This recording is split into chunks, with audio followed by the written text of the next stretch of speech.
All right, my friends.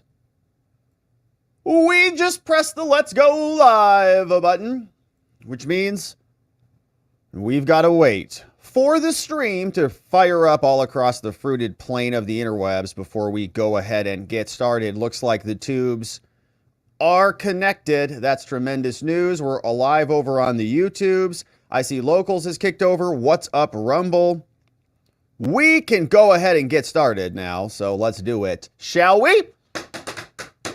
Hello, my friends, and welcome back to yet another episode of Watching the Watchers Live, the show that spotlights misconduct involving police, prosecutors, and politicians. My name is Robert Gouveia. I am a criminal defense attorney. And today, we're talking about Hunter and how he is worse than we even thought. He's such a piece of work. This guy is even calling his stepmommy his mama. He's calling her a what? Well, we're going to find out. We have a new story that says that he's got some names for her, and they are the bad ones. The real bad ones that ladies don't like, especially mamas out there. And Dr. so-called Jill Biden is now the subject of the story. Hunter called her vindictive. He called her and we're going to go through it and see what this is all about, because she showed up again in court for day 2. Hunty brought his mommy back for day 2. And we'll go through the story and see what happened here today in court, because of course this is yet another rigged trial. As we saw yesterday, this is taking place in Joe Biden's backyard. The jurors look like they're going to be very favorable to the defense. They put Donald Trump's trial in one of the worst jurisdictions in the world for him. They put Hunter's in one of the best jurisdictions in the country for him. Isn't that fun? And so it was already rigged from the inception. This was something that got deviated from a plea deal that was supposed to be essentially a diversion / non-prosecution deal that Hunter threw a hissy fit about, which led to this having to go forward for a trial because they didn't have a plea deal. But we'll talk about what happened. We'll go through all the latest updates. Here are some photographs from the people who testified in court today. We had opening arguments. We had our first witness. The first witness is Erica Jensen. She's an FBI special agent. We had photographs.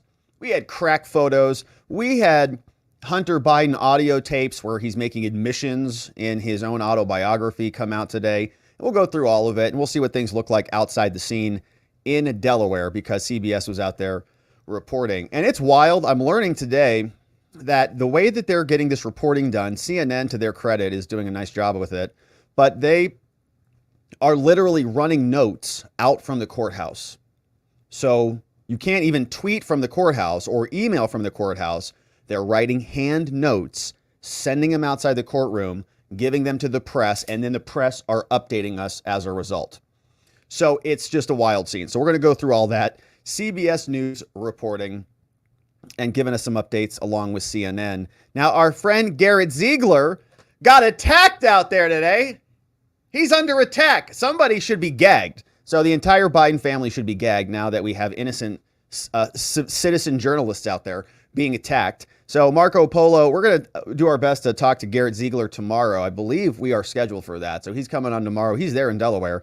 And so make sure you're subscribed here and that you like this video so that you have this promoted up in your feed when he's here tomorrow, so we don't miss you. So Marco Polo, he was under attack by the Biden family. Melissa Cohen Biden, isn't that funny how the world works like that? Was out there verbally assaulting him.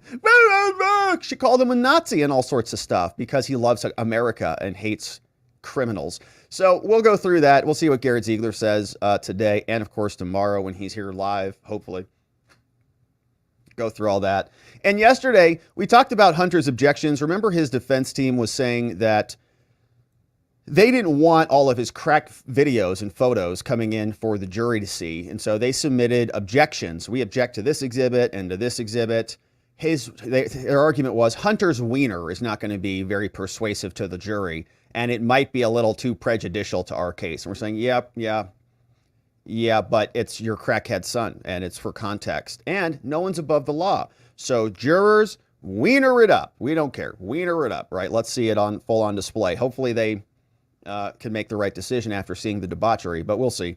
Then we're going to get into the actual trial day activities, trial day 2, and what's happening inside. So we've got that. Then we're going to turn our attention over to what's happening in Congress. You may have seen some headlines on this, but first of all, we had Garland, who was there in Congress today, and he was getting reamed. We have a whole segment on this. It was fun. Went around today, clipped out some of the best stuff, so we'll come back to that. But we've got updates because Jim Jordan is now saying it's time to defund these prosecutors. That's it. We finally had enough.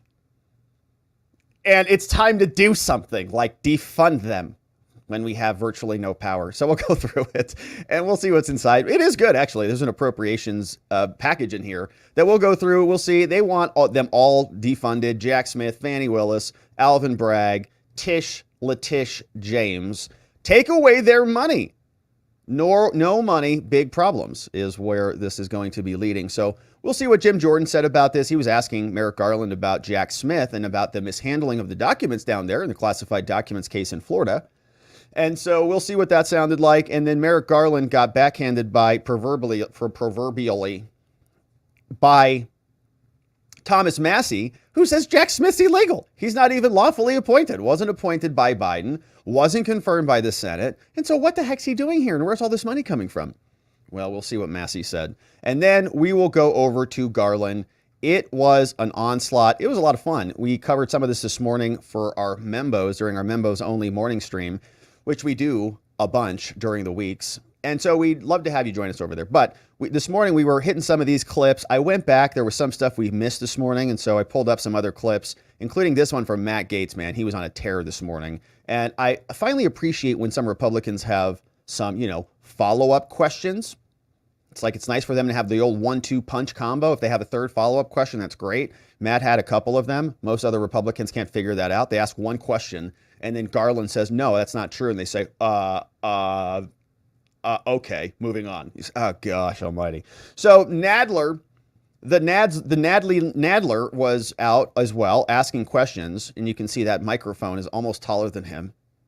It would be taller than him if he wasn't sitting on 35 pounds of fecal matter that has been combining itself into his diaper. That's why he waddles around Washington, if you didn't know the backstory there.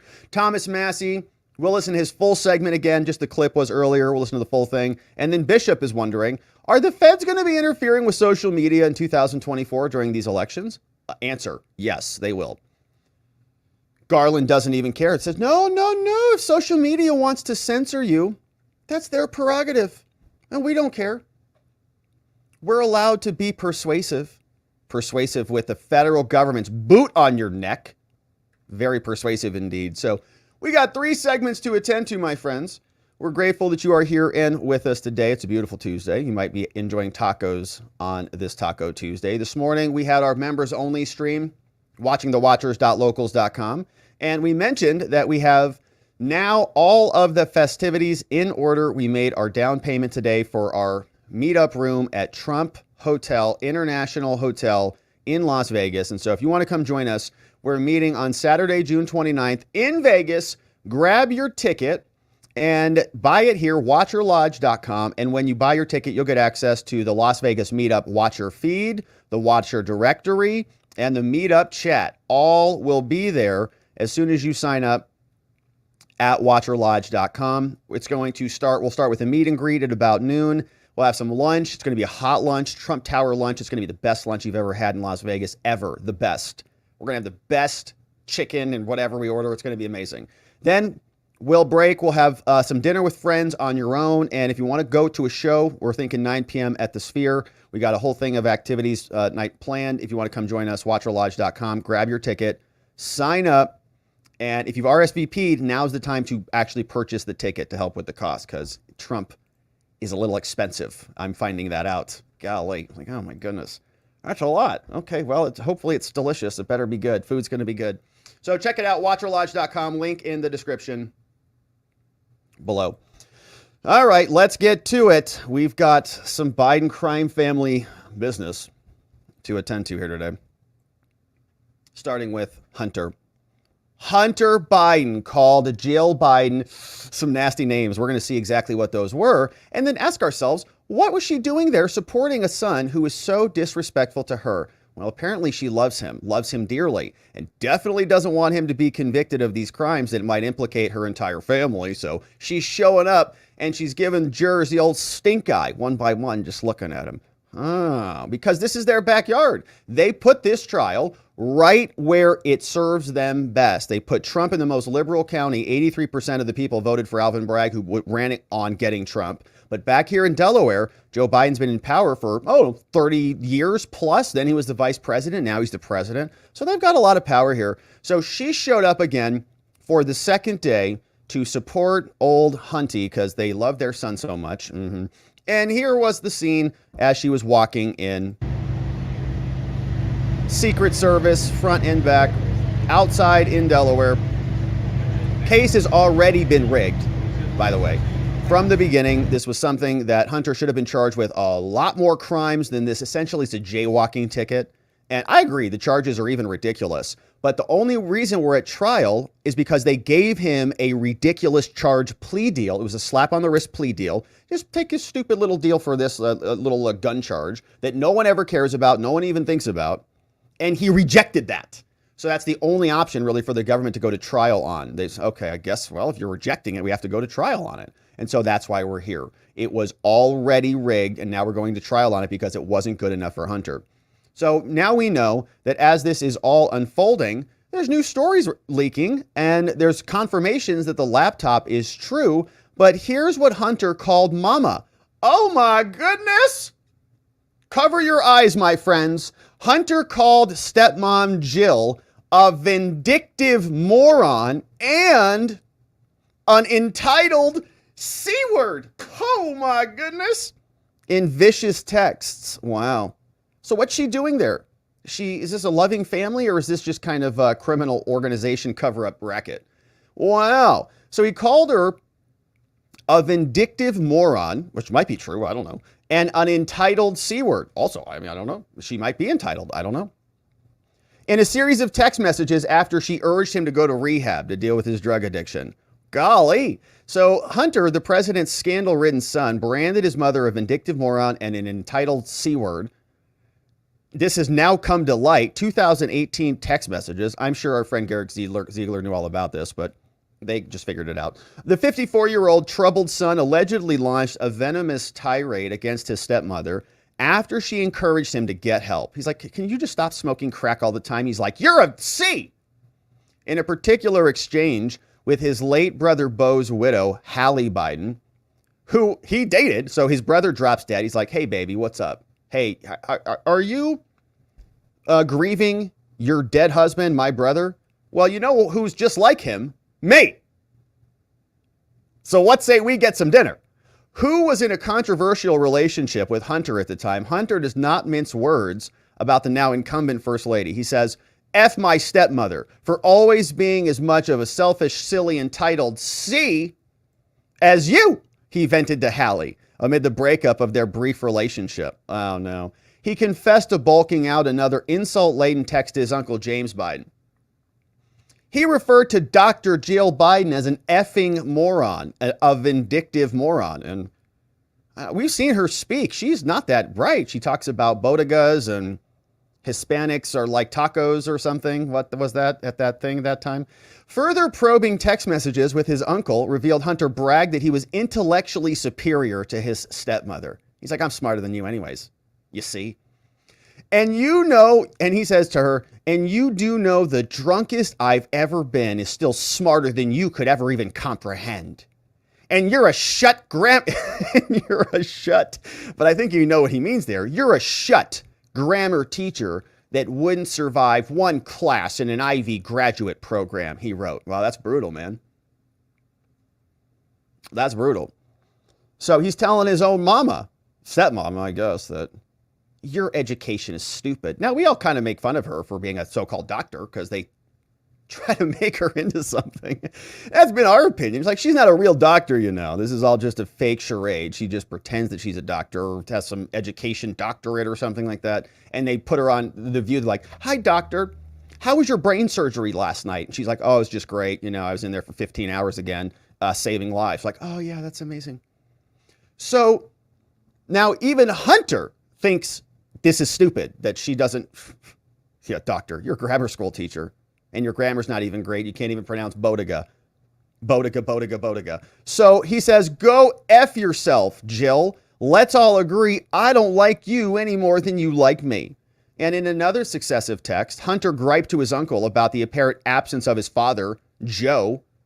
He says, where's my daddy at? Where's my daddy? He says, literally, has never come to one, never actually called me while in rehab.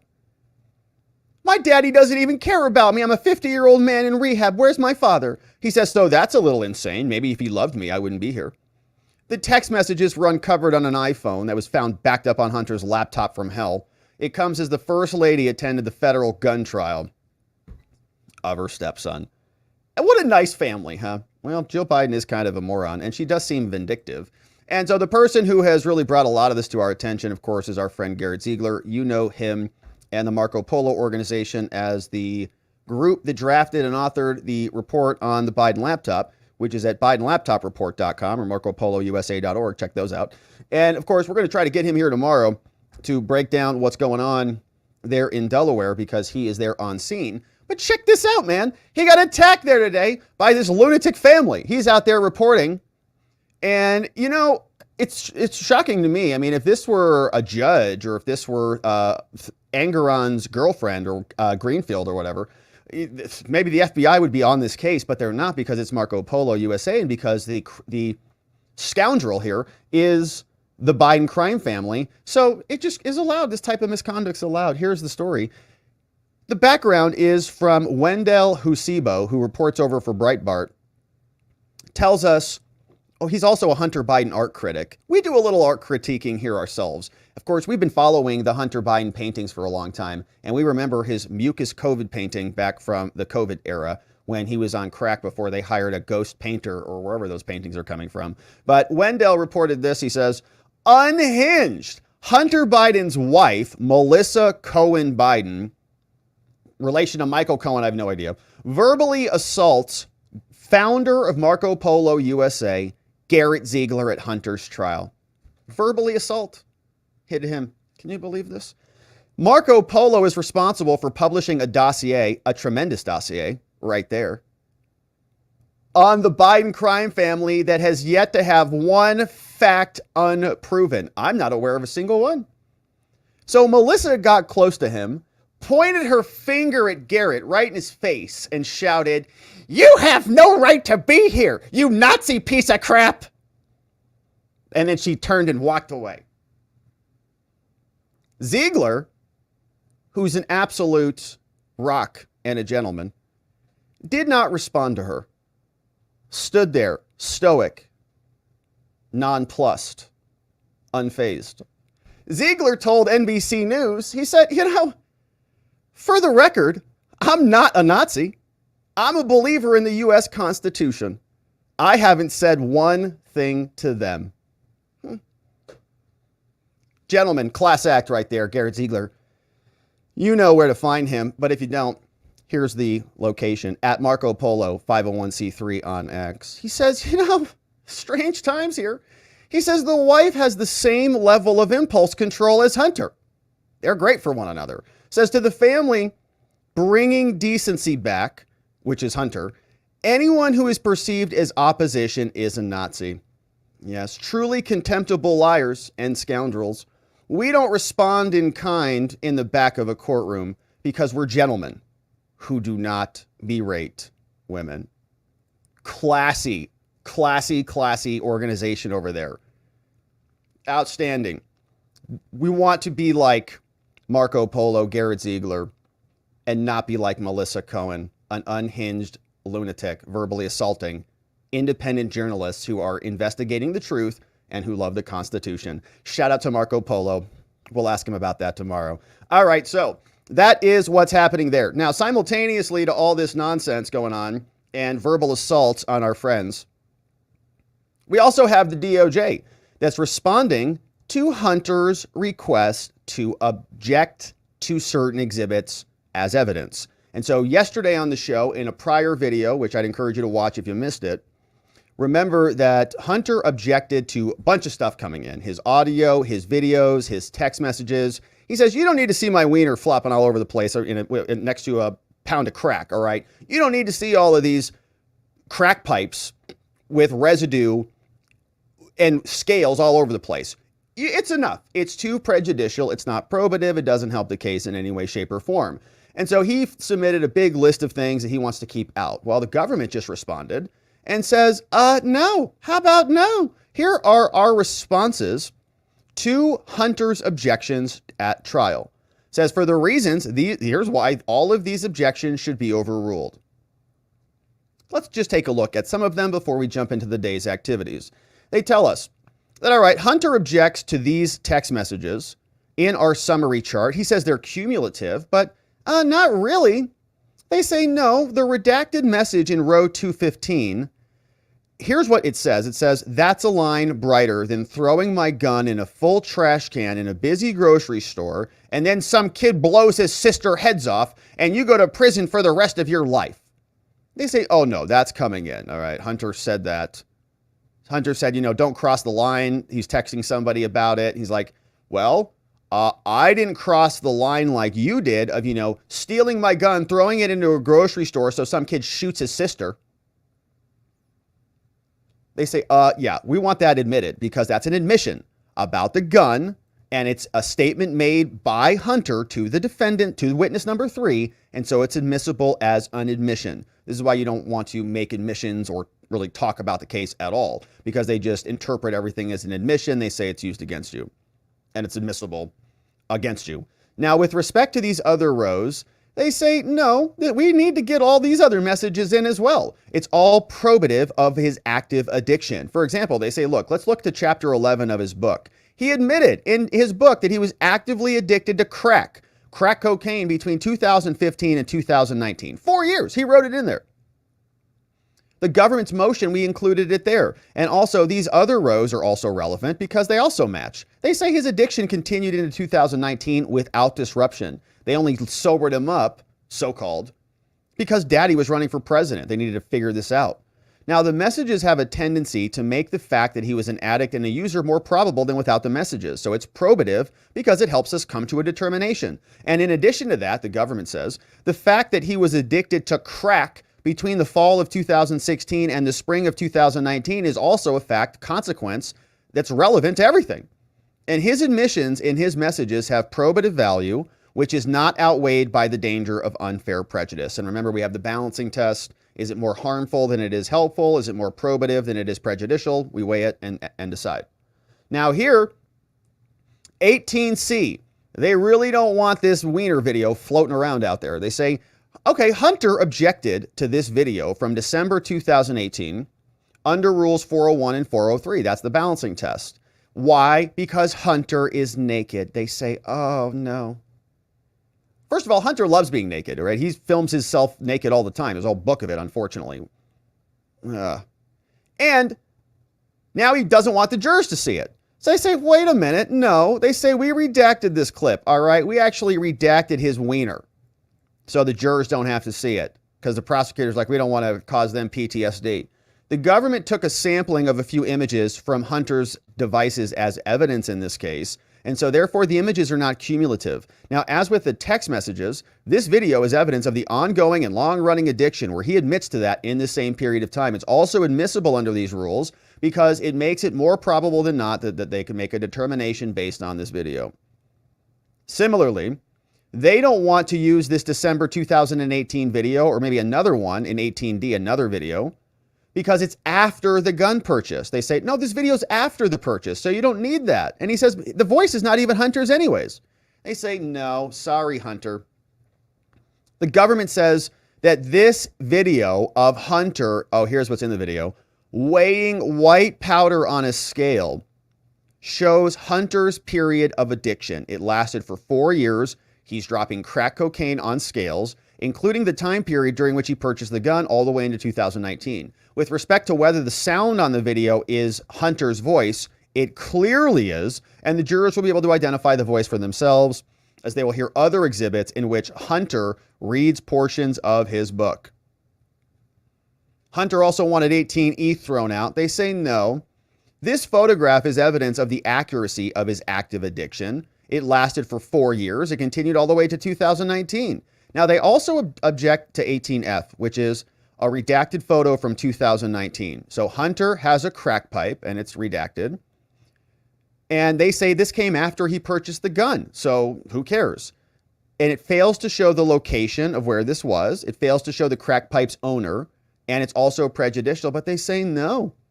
Nope, sorry. It shows Hunter's device for smoking crack. So this is to show how he smoked it. It also shows the accuracy of his statement of his active addiction. Lasted all the way to 2019. We're also going to have in an expert witness, a special agent called Joshua Romig. He's going to opine that the pipe in the background of the photo is consistent with the device used to smoke crack cocaine. Now, they also want to get different portions of his book thrown out. They say no. These reasons that they're inadmissible, they say they're not relevant. But they say, of course, they say that they are, let's see here. Okay, they wanted, remember, Hunter wanted them to include a bunch of other statements from the books. So they're trying to include certain statements. Then Hunter said, okay, if you want to include statements of the book, how about I include my statements of the book and we can make a complete record. And so now they're saying, no, you don't need to add all of those things. The portions of the book which Hunter wants to throw in are not relevant. What does his grief about the loss of his brother have to do with anything? That he was an addict because he lost his brother? Is it just meant to be sympathetic? Fact is, you were addicted when you said you were not. The fact is that he had periods in which he claims he was healthy, combative discussions, sloppy, addled, all these other things. And none of these are relevant to any of the crimes charged here. And so none of these make the jury more likely, more easy, makes their job more easy with that information. Now, the government also responds to Hunter's request that the government create a summary chart, which the government already created. And so therefore this can be denied. We've already done that. And then lastly, on 38, there's a fight over this exhibit.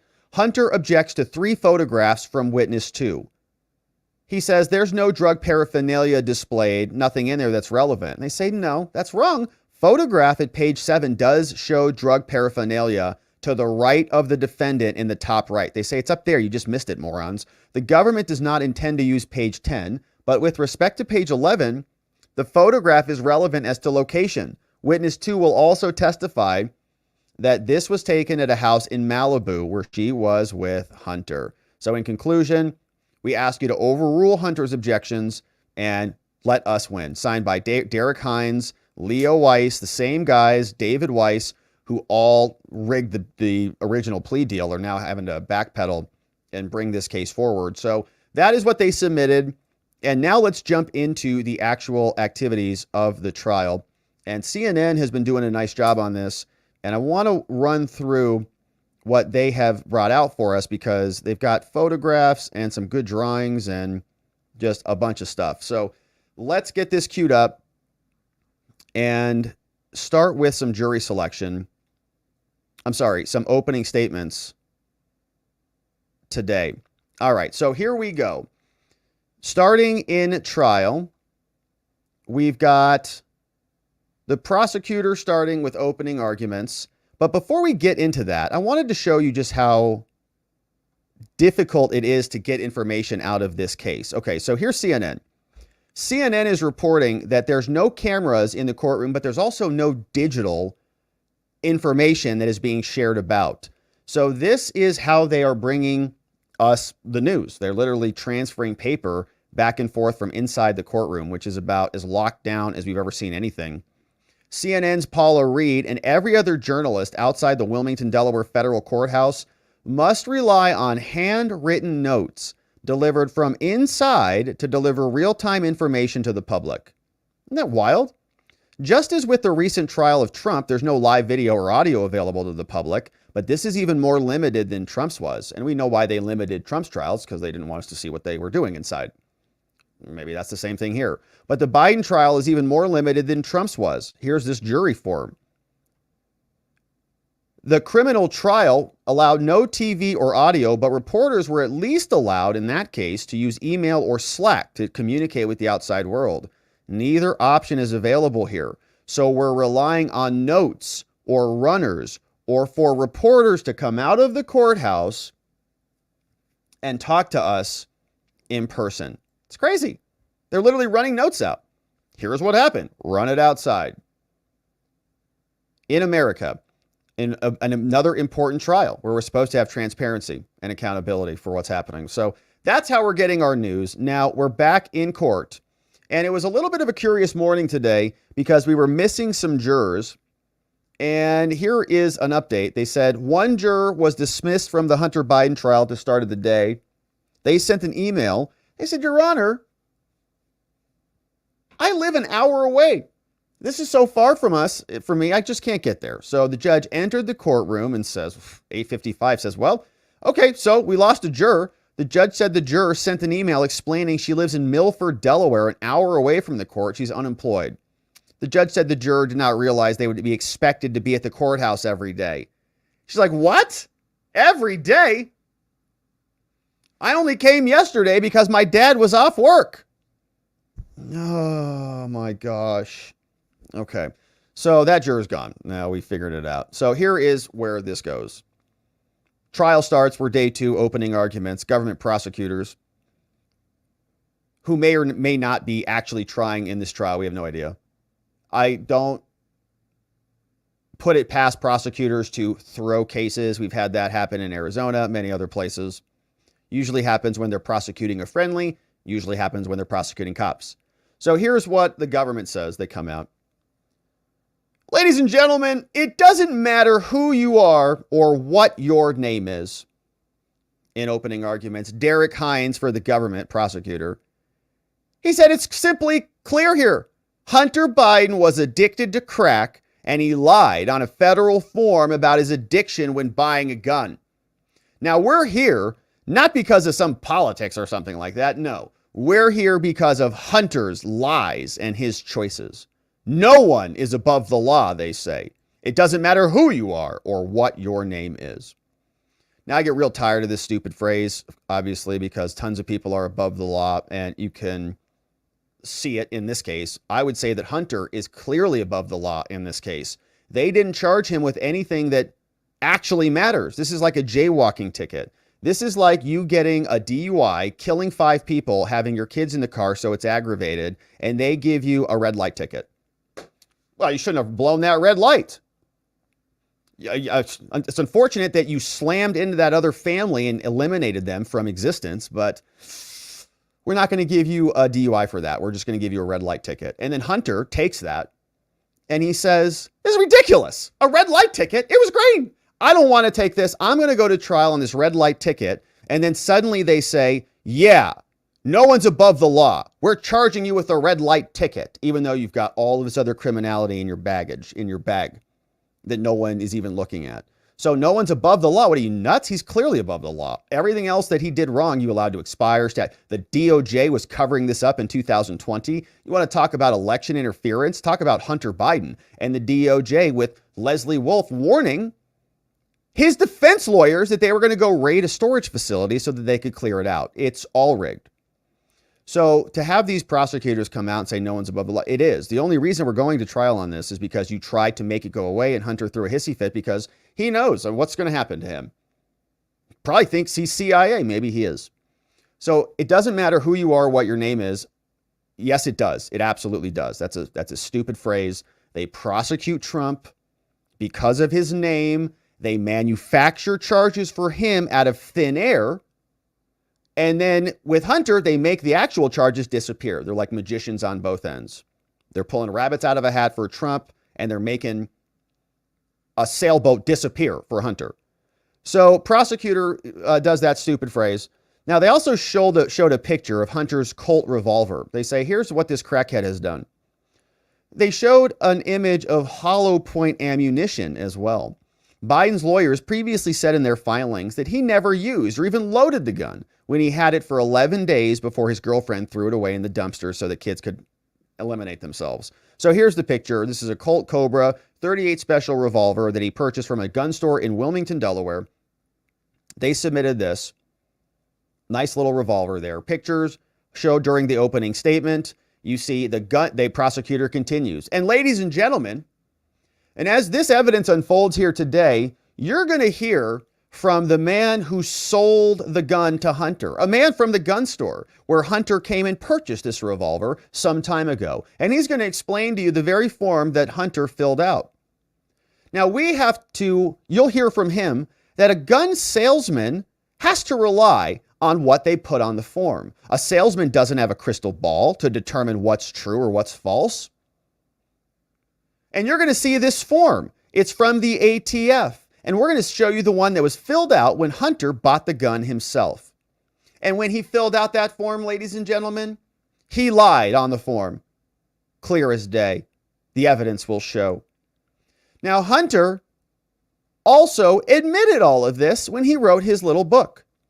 Hunter wrote a memoir, ladies and gentlemen, and he described his addiction in the book himself. Using his own words, you're going to hear the defendant say that his superpower was finding crack anywhere, anytime. Those are Hunter's words, ladies and gentlemen. His, not mine. You'll hear it from him. We're also going to show you here. You're also going to see more evidence about these drugs to the jury. They're showing these pictures on his slide deck. These drugs came from Hunter's own electronic devices, and you're going to hear from expert witnesses who will authenticate those devices, show you where these photos came from, and show you what they are. Now, we also are going to show you text messages from Hunter. We're going to authenticate these too. Hunter knew that he was an addict, says the prosecutor. You're going to see text messages like this one, where Hunter was even calling himself a liar and a thief, where he admitted multiple times that he was a drug user. And listen to this, ladies and gentlemen. They played a portion of Hunter's audiobook. So they just heard Hunter's voice. So they're playing his voice. Sounds like his dad. Kind of like a crackhead. Kind of yeah, I didn't do it. No, I didn't know. I really don't know. No. Was that your laptop? I don't know. Hines said during his opening statement, ladies and gentlemen, you're also going to hear from Hallie Biden, Hunter Biden's girlfriend, who found and threw away his guns because she was fearful for him. He was going to harm himself or harm somebody. You're going to hear that he was given a grant, that she was giving a, quote, grant of immunity to testify in this case about her own past. She's also a crackhead. The immunity requires Hallie Biden to testify truthfully. And by the way, I'm in favor of crackheads who are no longer crackheads, by the way. So hopefully she's no longer doing it. We don't know. There's cocaine at the White House. Who it belongs to, we'll never know because the Secret Service can't figure it out.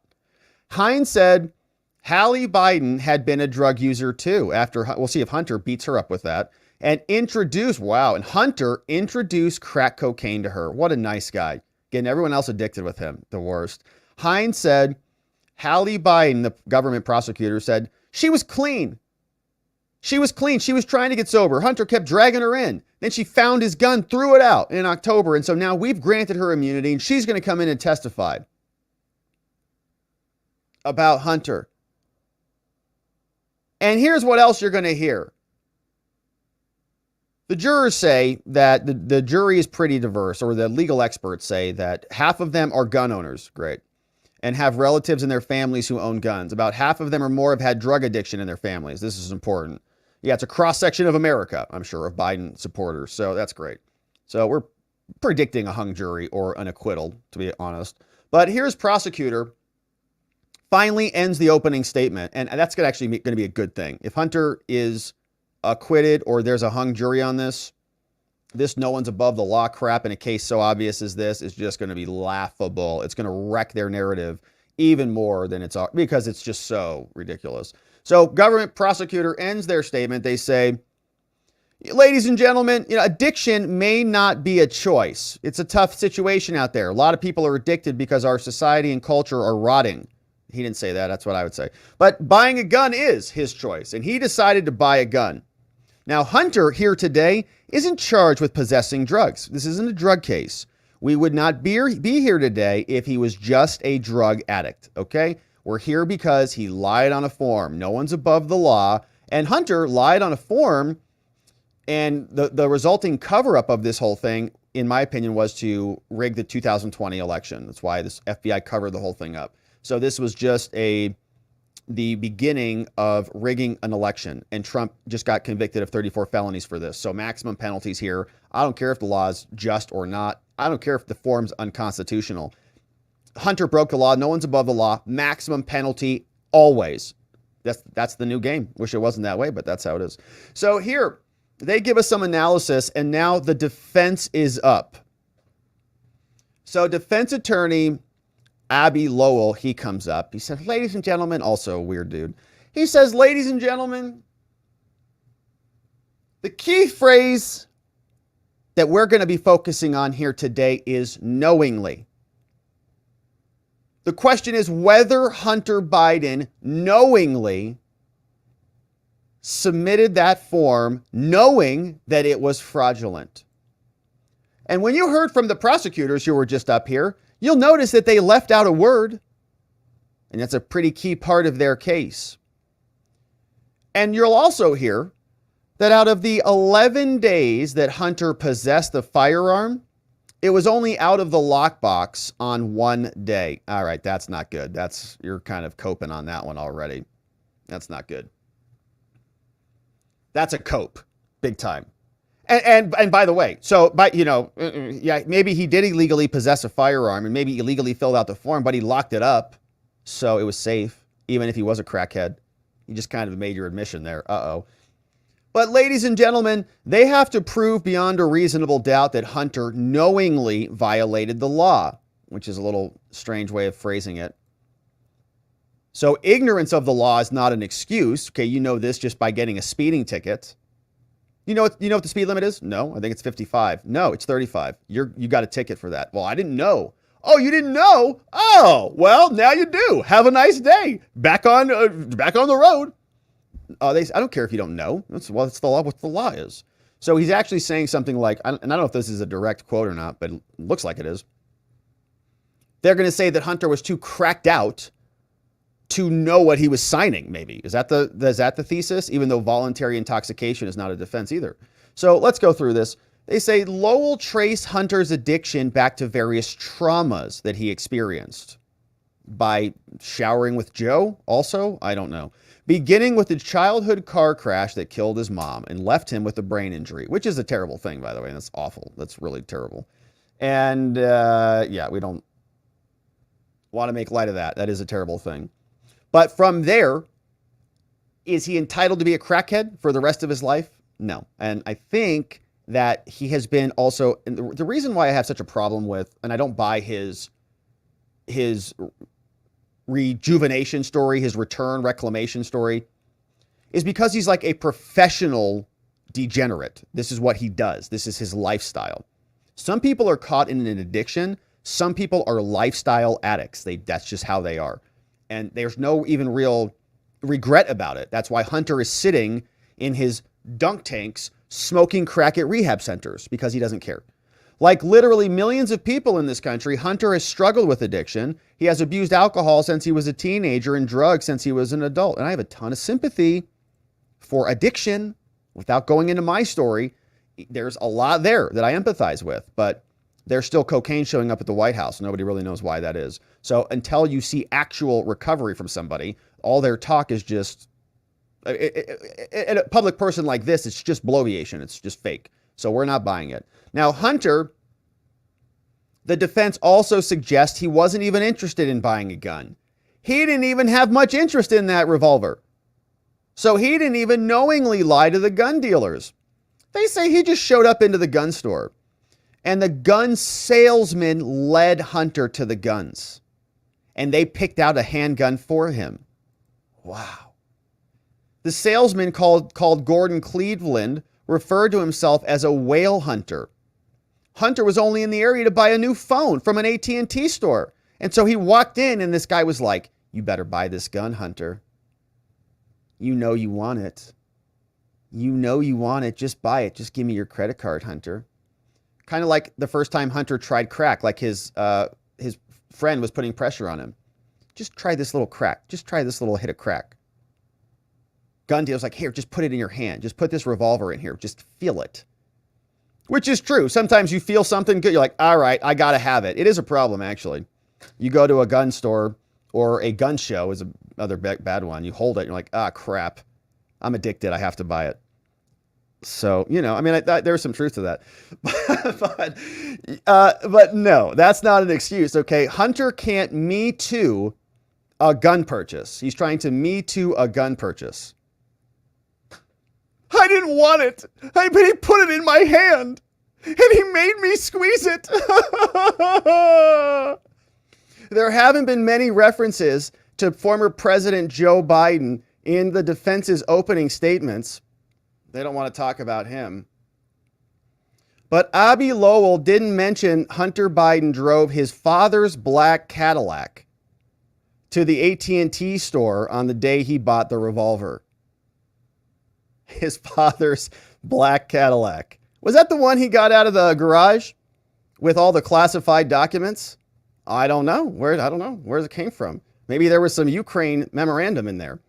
All right. So defense attorney Abby Lowell, he's continuing his opening statements. He said that, you know, prosecutors highlighted Hunter Biden's cash withdrawals, and the president's son used cash for various things, including for rehab and probably for Grey Goose like Fani Willis and her fanny pack under her mattress. Hunter Biden, who had no credit card at the time, according to his defense team, bought the firearm at the center of the case with cash. Prosecutors said that they would use text messages and the cash withdrawals to prove Hunter Biden was using drugs. That's what prosecutors said. So there's Abby Lowell. Hunter's attorney said he paid in cash all the time. Now, they also released the preliminary jury instructions. And I wanted to pause on this because this is pretty curious. Remember how long it took for us to get the jury instructions in the Trump trial? We had to wait till the very end. And in fact, even at the very end, we've got questions about whether they were accurate, whether they were accurately read in court. So they were changing. All of the evidence was presented in the Trump trial, and then we got the jury instructions, and then the jurors were instructed on what the rules were after they heard all of the evidence. But what you'll see here in federal court is the jury instructions have dropped already. Here's the preliminary jury instructions subject to change. Now, we did not get any of this, and the jurors did not get copies of this, but in the Trump trial in New York. But look at these. Here are questions. These are all the general things that we talk about regularly. But you'll also see they give us at least some notice of what the actual charges were. So when we scroll through all of this, jurors are told, keep an open mind, don't talk to anyone during the trial, don't do anything outside of my instructions, things are restricted, and so on. And comport yourselves appropriately. Now, as we scroll through this, we'll continue to go all the way down, and they're going to give us a breakdown of what the actual charges are. Circumstantial evidence, direct evidence. Here you can have judgments on the credibility of the witnesses, any other factors. This is what happens when I call people up to the bench. If you have questions, this is how that will work.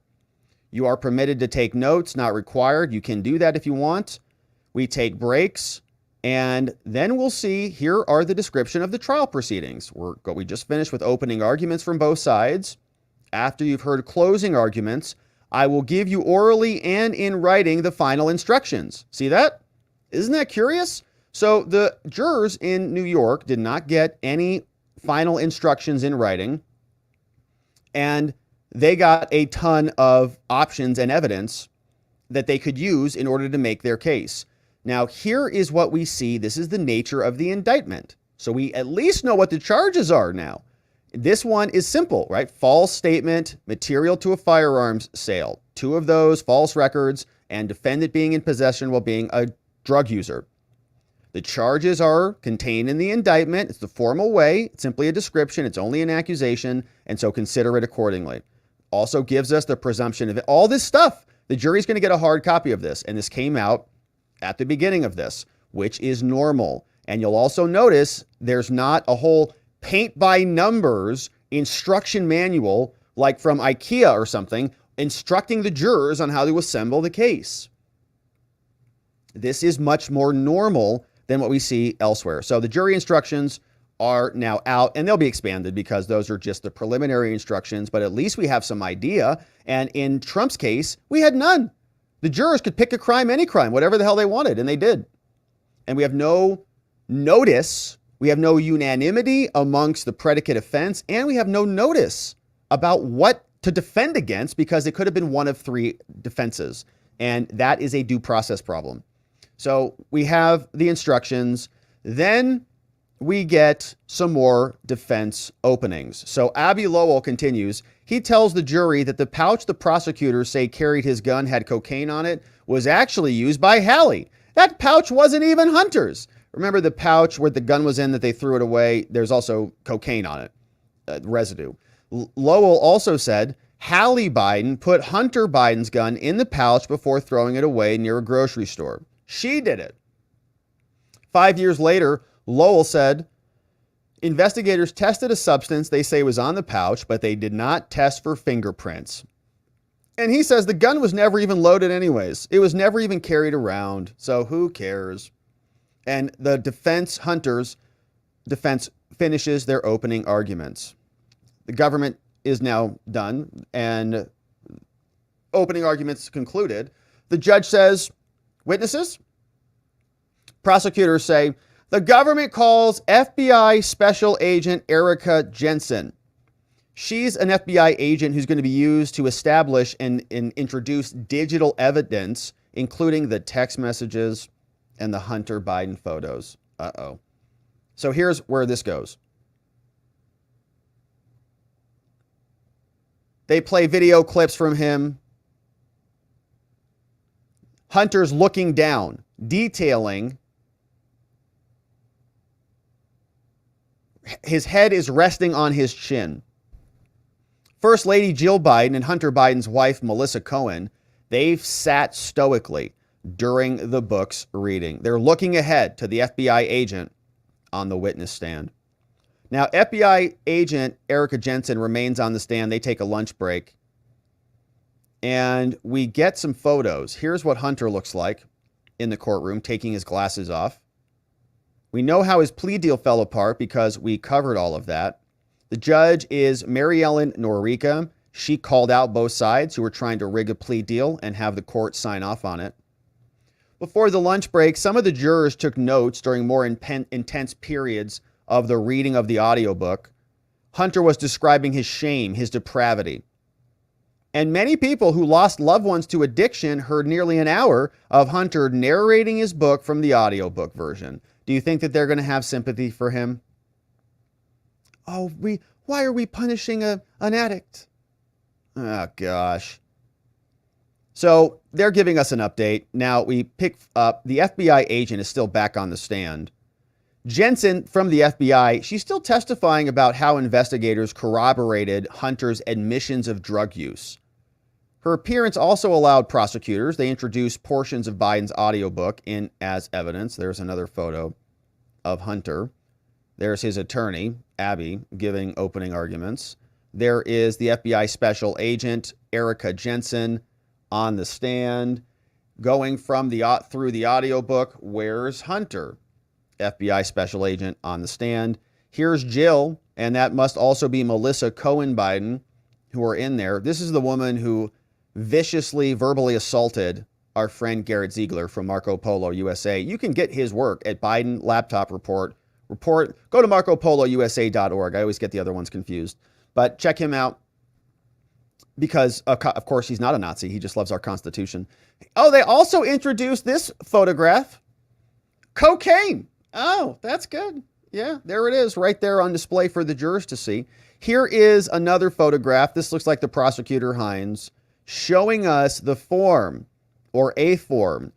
Biden, Robert Hunter Biden, Wilmington Court, born 1970, check in the box. There's the judge looking over at the testimony and the jury. Here's another photograph of a speed loader, which was introduced, talked about today at trial. This is just a artist rendering, of course, of the photograph. Here's another one of the revolver. That's Hunter's illegal gun, which was foisted upon him by a maniac, Harvey Weinstein type of gun salesman, I guess. Take this gun. You're going to like it. So here's another one. Here's a rendering. You can see the jury. Looks like a full house, packed to the brim. They're in Delaware. Looks like a bench conference happening here. Sidebar. Bunch of attorneys up at the bench with Judge Norica. We also continue. Now we're talking about the laptop. Uh-oh. Remember this? Prosecutors enter Hunter Biden's laptop as evidence. Oh, no. Remember the Mac shop? Prosecutors are now showing the laptop. FBI agent Erica Jensen testified that authorities verified the laptop belonged to Hunter Biden. Why? Its serial number and other records from Apple. Wow. FBI now admitting it. Yeah, they've already admitted it. We know. But why did they cover it up for so long? And when did they know? Was it before the 2020 election? Yes, it was. It sure as hell was. They knew all about it, and they told all of us that we were lunatics.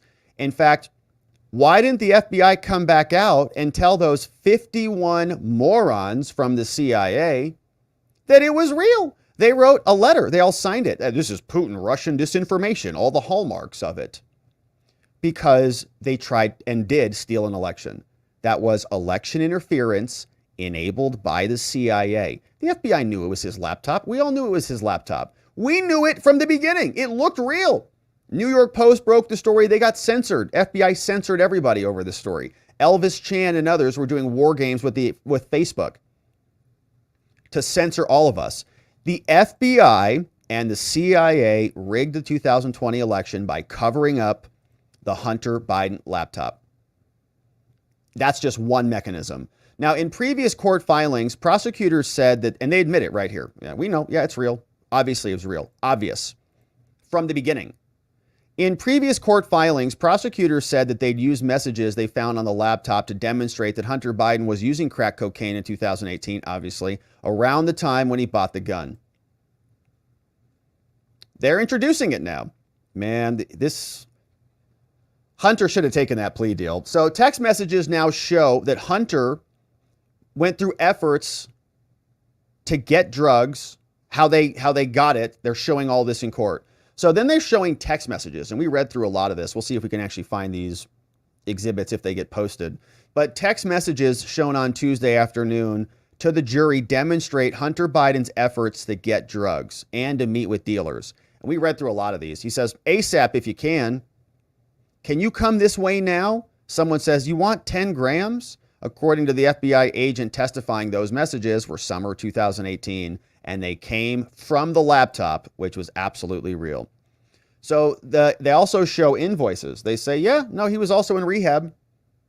They showed invoices from a rehab facility in LA nearly a month before he purchased the gun. The invoice for care, including detox and a sober companion, ran several $1,000s and spanned over a week in 2018. FBI agent also testified that Hunter wrote about this in his book.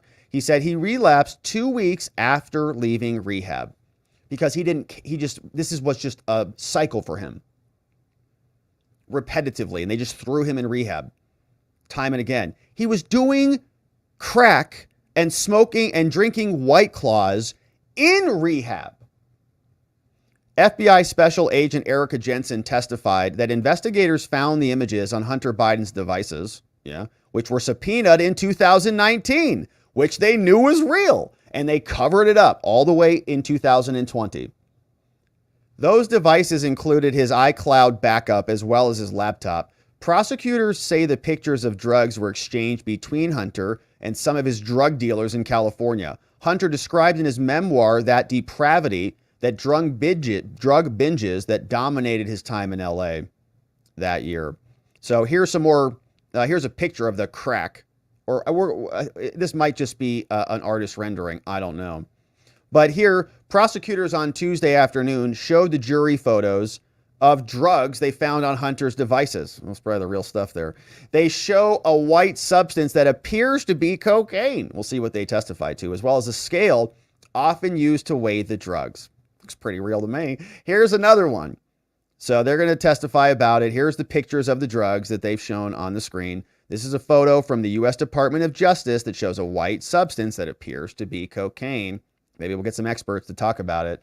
The ATF form, baking soda, yeah, I'm sure. ATF form at the center of Hunter Biden's allegations introduced this into evidence as well. So the form is now in. The ATF form that was filled out when Hunter bought the gun. Hunter's answer to 11E is the basis of 2 of the 3 charges against him. And so let's see if we can actually just grab this actual document. Yes, we have it. So here is the form, and this is what it looks like. This is the actual form that Hunter signed that is now the subject of his criminal trial in Delaware because he lied on this very important document. Firearm transactions record from the U.S. Department of Justice, ATF, says you better follow the law on this. He filled it out, lives in Newcastle. He says he is 6'1", 175 pounds, male, born 1970, not Hispanic or Latino. Are you the actual buyer of the gun? Yeah, obviously we are. Hunter writes, and many of you, myself included, have filled out a form like this.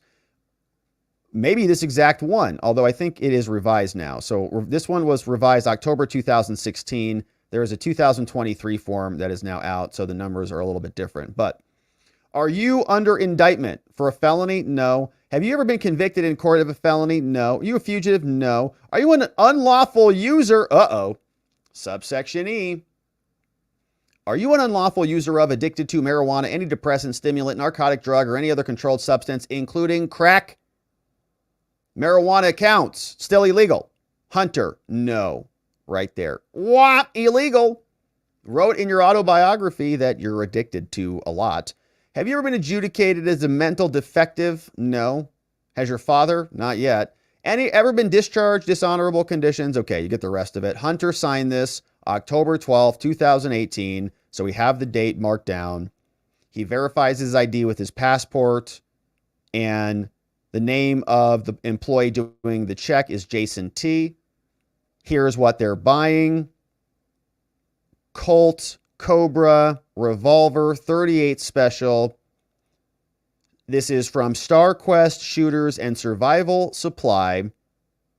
This is the person who is transferring, and in the sales department, this guy, Gordon T. Cleveland, scanned in and logged. So Hunter committed a crime when he filled out and signed that form. And I know a lot of people say this form is illegal, unconstitutional. You should be able to sell and transact firearms without our federal government intervening in your free exchange of commerce. I understand all of that. And in another case, we would take that position aggressively. But here, no one's above the law. Hunter Biden lied on a federal form, and so he should go to prison for the maximum amount of time, just as everyone else is not above the law. So that's the form. Prosecutors say that he withdrew about 150 grand in cash over 2018. They say on an almost daily basis, Hunter was withdrawing hundreds, sometimes thousands of dollars in cash when he purchased the gun. Why do you think he bought the gun? Because he's going out and buying drugs. According to an FBI agent, on October 12th, the day Hunter bought the weapon, he withdrew 5 grand in cash, according to receipts. Prosecutors say he paid for the gun in cash. That year, from September to November, 150 grand in cash. Whew, that's a lot. Now, FBI agents also say that he texted that he was smoking crack days after he bought the firearm. He says, I'm smoking crack. In one text the day after he bought the gun, Hunter said, quote, he was waiting for a dealer in his text messages. Now, then they get cross-examination. So FBI agent finishes up the direct exam. Abby Lowell for the defense now comes up. Prosecutors done questioning the FBI agent. We got a trove of Biden texts. We got a trove of Biden photos, all going to the jury. Now, Biden's lawyers now start their cross-examination.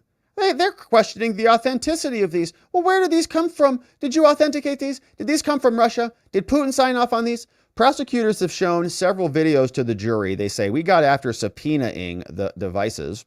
One video showed a shirtless Hunter Biden holding what appeared to be a crack pipe. Another video showed a white substance on a scale. There's the photo. Oh, no! There's nips! Hunter's nips! In an artist's rendering. We were doing everything we could to avoid it. But they showed up here in cartoon format. Oh, man.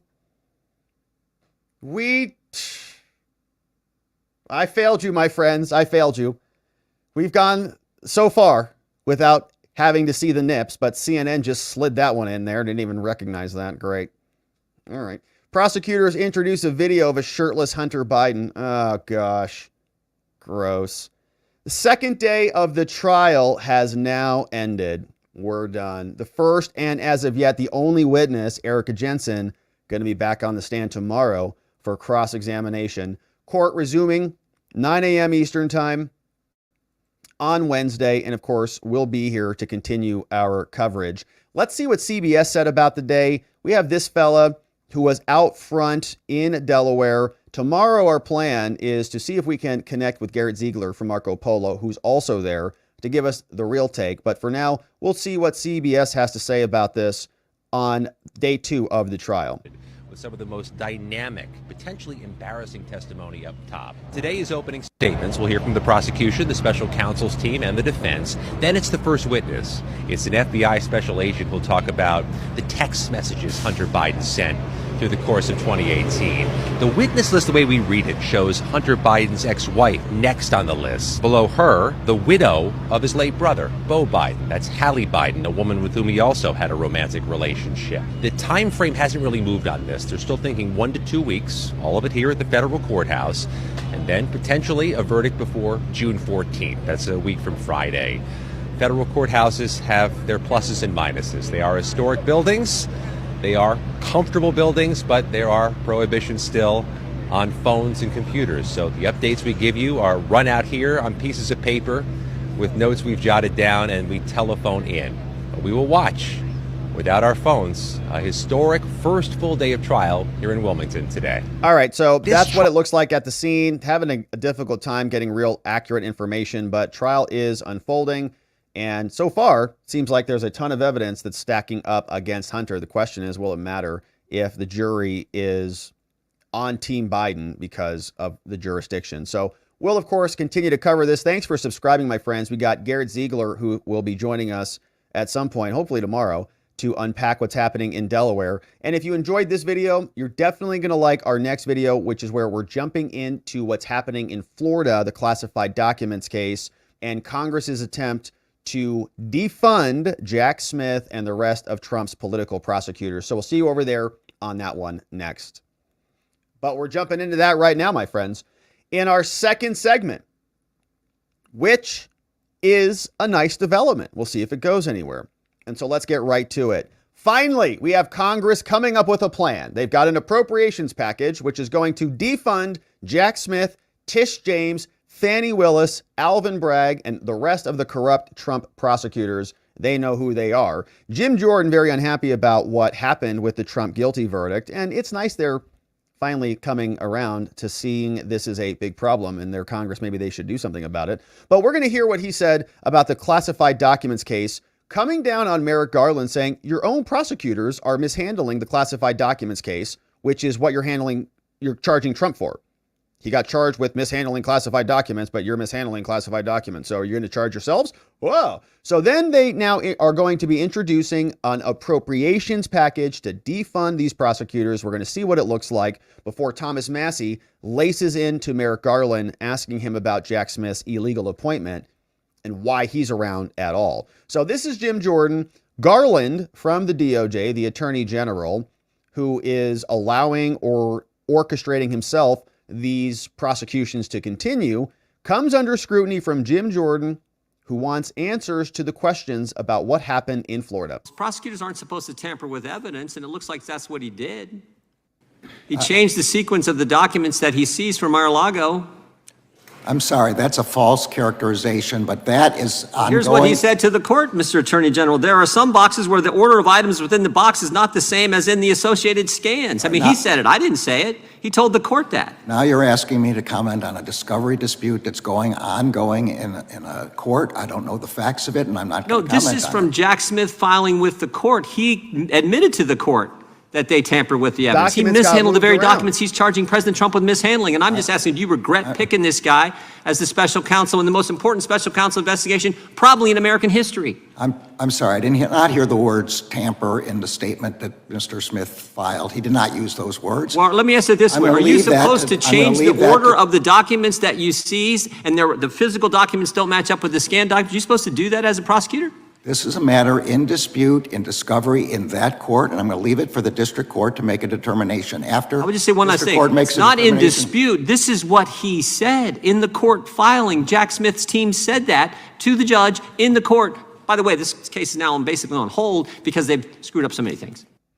Nicely done from Jim Jordan there. Why did the documents get maneuvered around? Why don't the placeholders match? A lot of questions about these classified documents. And Jack Smith seemingly screwed him up. So what is Congress going to do about it? And I know we're all tired of all the letters from Congress, one after another, whining and complaining. But this is where they actually have some power. It's on appropriations. It's the power of the purse. And now they have a package which seems like it would defund a lot of these operations. And this is something that Judge Scalia and other commentators on the court have pointed to for a long time. Congress, stop your complaining. Just defund these people. It is one of the most powerful things that you have. They never use it. Maybe they'll finally think about using it here. Now, this came out June 3rd, 2024 from the Committee on the Judiciary, sent over to the Committee on Appropriations, the Honorable Tom Cole, from our friend Jim Jordan and others. Let's see who signed off on this. Jim Jordan as the chairman solo here. He says, all right, dear Chairman Cole, here's the plan. We got some ideas. We know that the Committee on the Judiciary and the Weaponization Committee are conducting oversight. Last year, we had some proposals to reform through appropriations to stop and prohibit the funding of politically sensitive investigations. We want to protect whistleblowers. We want to stop taxpayer funds from being used for disastrous policies and so on. And so they highlight a couple of these things. In addition to some border stuff, you can see border security, immigration enforcement. They want appropriations to be used to rein these things in, including the FBI, saying we recommend that the Appropriations Committee eliminate any funding for the FBI that is not essential for the agency to execute its mission, including rescinding prior appropriations and prohibiting new taxpayer fundings for any new headquarters facility. Finally! Now, Trump is not in favor of this for some reason. I don't understand that. Trump wants a big, brand new building, I think, is his current position. But this is the right answer. You shouldn't reward these people for being so illegal, so tyrannical. We also recommend tying funding to the FBI to specific policy changes, like requiring the FBI to record interviews. Yeah, exactly. Tie it to the money, the power of the purse in action. They also want to stop politicized prosecutions. They say we've conducted oversight of the troubling rise of politicized prosecutions and lawfare tactics. We've seen rogue prosecutors abuse the rules of professional conduct. We recommend, again, that with the consultation of the leadership, that we eliminate federal funding for state prosecutors or state attorney generals involved in lawfare and zero out federal funding for federal prosecutors engaged in this abuse. So all that Tish money, gone. All that Bragg federal government money, gone. Fani Willis has no more cash she's stuffing into her mattress anymore. In addition, the committee has passed specific bills, which would also address these politicized prosecutions, and we encourage the Appropriations Committee to include these policies moving forward. They also want to protect FBI whistleblowers, saying the FBI abuses these people. We ask them to prohibit retaliation against FBI whistleblowers so that they can speak out, bring the truth to the American people. We recommend adding language prohibiting the FBI from abusing the security clearance adjudication process in a retaliatory fashion against the whistleblowers. They also want to protect freedom of speech on the internet. That's nice, since even us here have been censored and struck. The committee also uncovered documents showing how third-party entities like universities, other departments like DHS, the so-called Global Engagement Center, secretly and thoroughly monitor our speech online. And so we respectfully request that in 2025 appropriations bill, we eliminate any funding for mis, dis, and malinformation garbage. We also ask for appropriations that might impact CISA and provide us with remedies when our First Amendment rights are violated. We should be able to sue the pants off these people. Addressing rising crime in American cities are another focal point, and we look forward to addressing these issues with you. And so let me just show you how these actually work. So, you've got some anti-Israel stuff, right? If it's anti-Israel, you don't get funds as well. So immigration provisions, of course, we got some anti-Israel stuff in there. Always include that, always, no matter what. Let's see. We've got Homeland Security, judiciary documents, prohibition on misinformation, CISA, whistleblowers, countering lawfare, and withholding the use of federal funds. None of the funds made by this act shall be transferred to another federal agency if they're misusing this. We need receipts. FBI gets limited. All right, so a lot of details, technical details there. But you can see this sounds pretty good. I like what I see here. Prohibition on the use of funds, just times 100. Times 1 million. Yes, no more money. Yes, no more money. Yeah, funding for FBI headquarters? Yeah. No. Rescission on the use of funds. The $200 million made available for the FBI is hereby rescinded. Get a real job, FBI. You don't need a new building. Okay. So you can see how this works. Is this likely to pass? Who knows? It's Congress, so probably not. But it is at least something that I think makes sense. It's one of the actual mechanisms of power that the Congress actually has. They can send subpoenas. They can send their stupid little letters all the time. Just cut the money off and don't pay them. But they pay everybody because that's why they exist. So here is Thomas Massie, who was lacing into Merrick Garland, asking him about the funding, the appropriation, the legality of Jack Smith.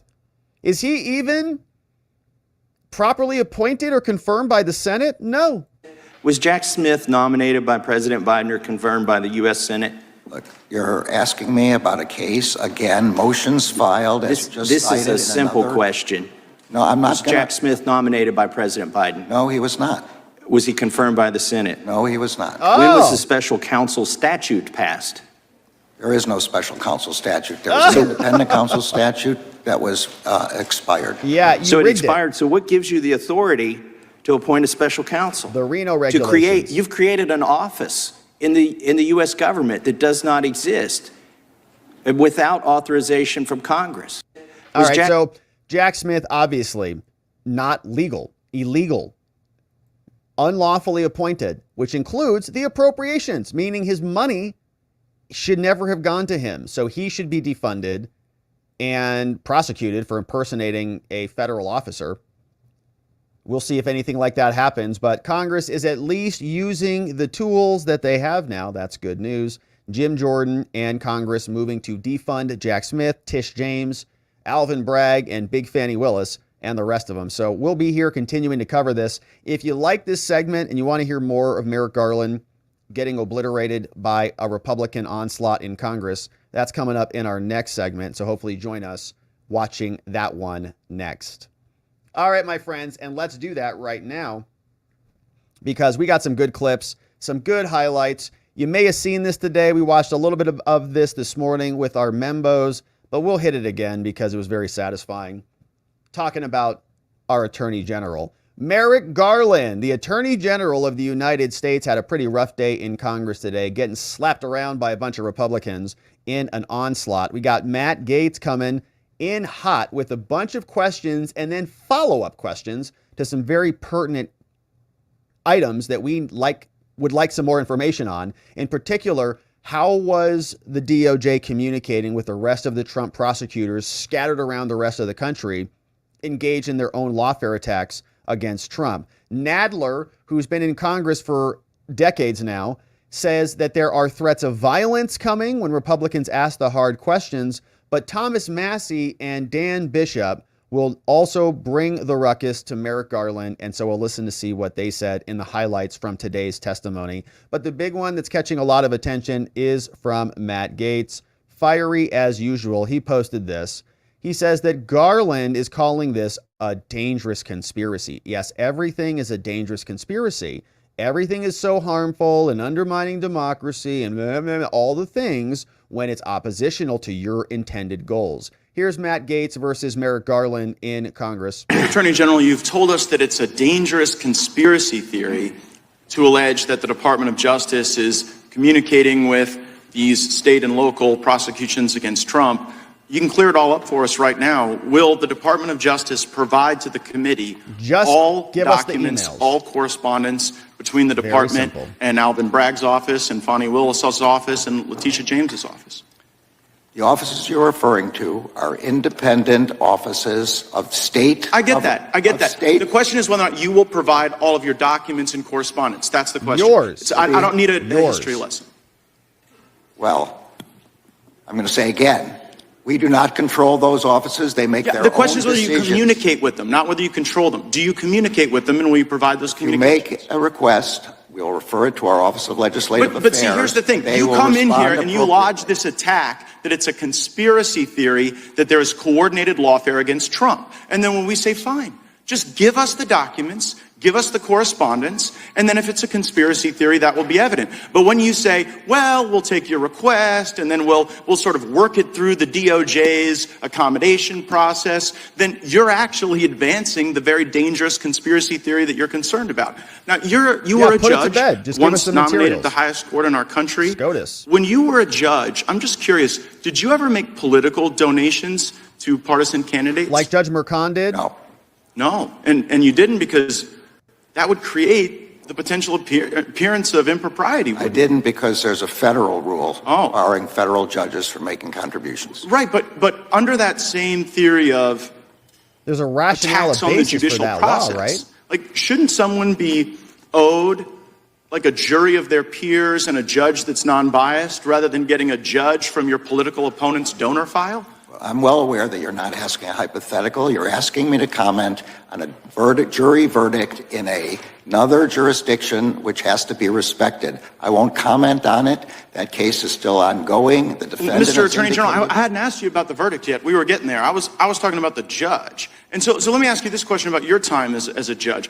Was there ever a time when you were a judge when you had a family member who was personally profiting off of the notoriety of a case that was before your court? I'm going to say again, it's very clear you're asking me to comment on a case in another jurisdiction. No, wait, hold on, Mr. Attorney General. Did you ever have a family member profit off of the notoriety of any case that you sat over? Say again, you're asking yes or no? You're asking me to comment on a case currently. Well, it seems you're connecting the dots, Mr. Attorney General. Yeah. I'm just asking you as to a general principle. But you are aware that Judge Merchan's daughter was profiting off of this prosecution. You are aware that creates the appearance of impropriety. You know the very reason there's a federal rule against judges giving donations is because it is the very attack on the judicial process that we're concerned about. I'm sorry, I don't agree with anything you just said, but I'm not going to comment on it. Okay, so you won't comment on it, Mr. Attorney General, but you had no problem dispatching Matthew Colangelo. Who's Matthew Colangelo? That is false. I did not dispatch Matthew Colangelo. Matthew Colangelo became the Assistant Attorney General at the very beginning of the Biden administration.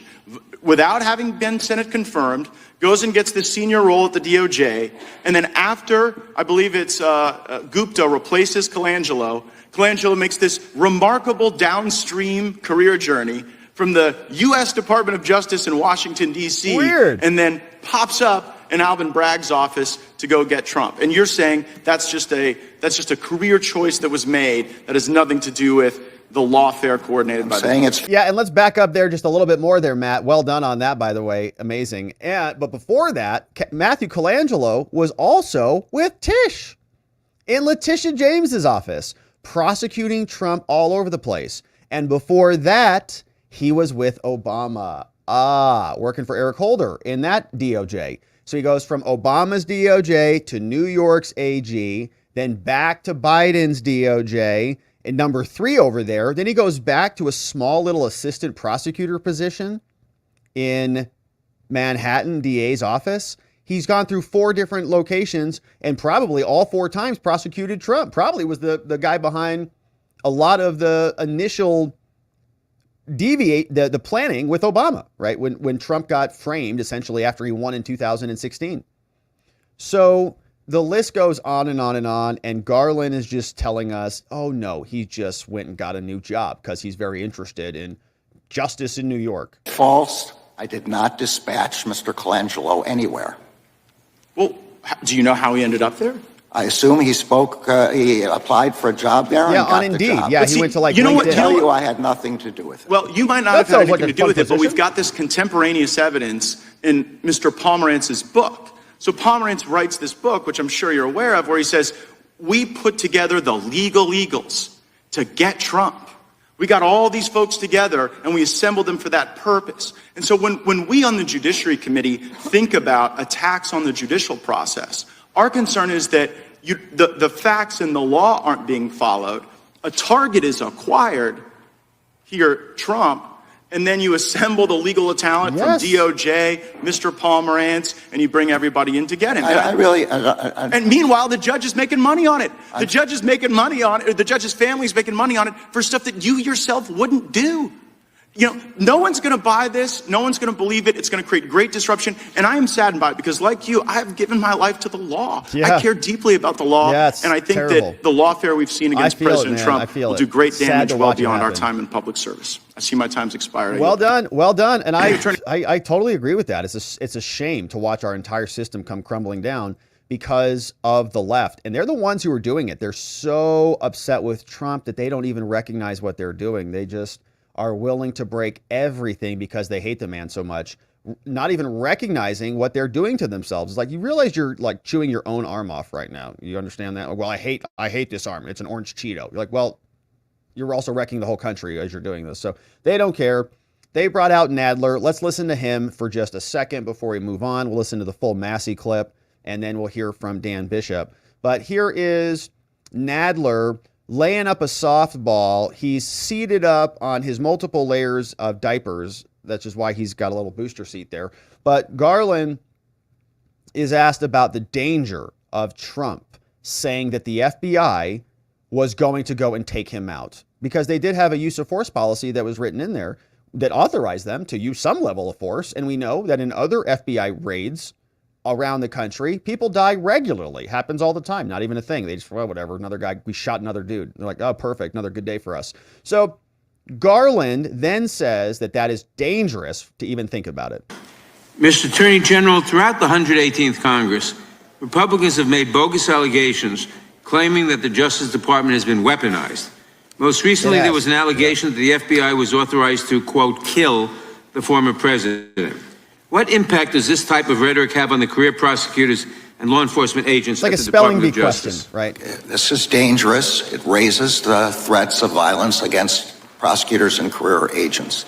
The allegation is false.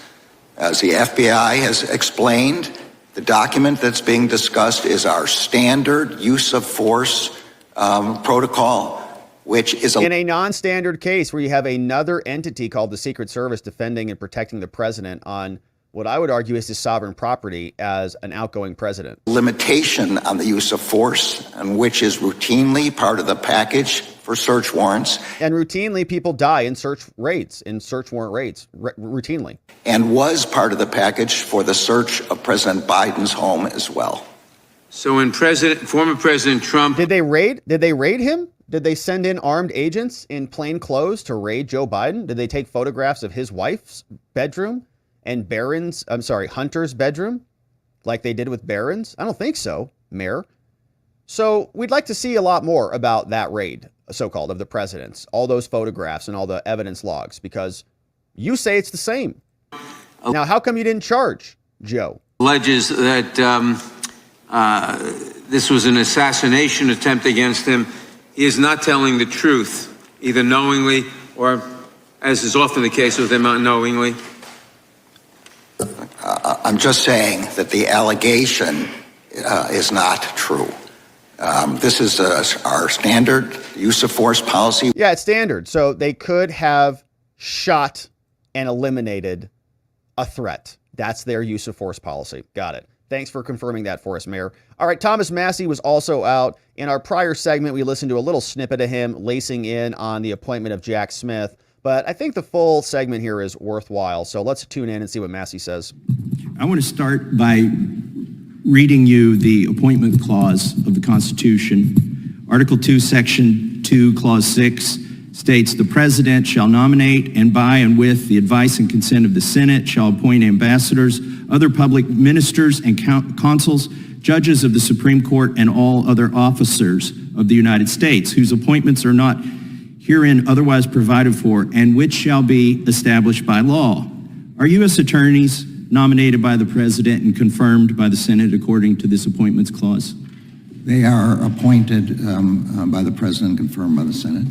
Wouldn't you agree that U.S. attorneys are held to the appointments clause because they are delegated some part of the sovereign power of the United States, such as the ability to make indictments and charge individuals with crimes? I would say that those are not the reasons why, and a court has already ruled on the question of whether special counsels are subject to the appointments clause in the Mueller case, and ruled that they were not. Was Jack Smith nominated by President Biden or confirmed by the U.S. Senate? Look, you're asking me about a case, again, motions filed as just This is a simple another question. No, I'm not Was Jack Smith nominated by President Biden? No, he was not. Was he confirmed by the Senate? No, he was not. When was the special counsel statute passed? There is no special counsel statute. There was an independent counsel statute that was expired. So it expired. So what gives you the authority to appoint a special counsel? You've created an office. Yeah, and by the way, I just pulled up Robert Mueller, and so Garland brought that up. Well, Robert Mueller already brought this up, and he was actually a U.S. attorney. Right here. Mueller has served both in government and private practice. Robert Mueller. He was an assistant U.S. attorney and a United States attorney, so he was actually appointed by the President and confirmed by the Senate. Then he was appointed by Deputy Attorney General Rod Rosenstein, special counsel to oversee the fake Russian collusion hoax, submitted his report to Bill Barr, 2019. The whole thing was rigged, wild. Preceded by Louis Freeh, who FBI director, also involved in the Hunter Biden cover-up.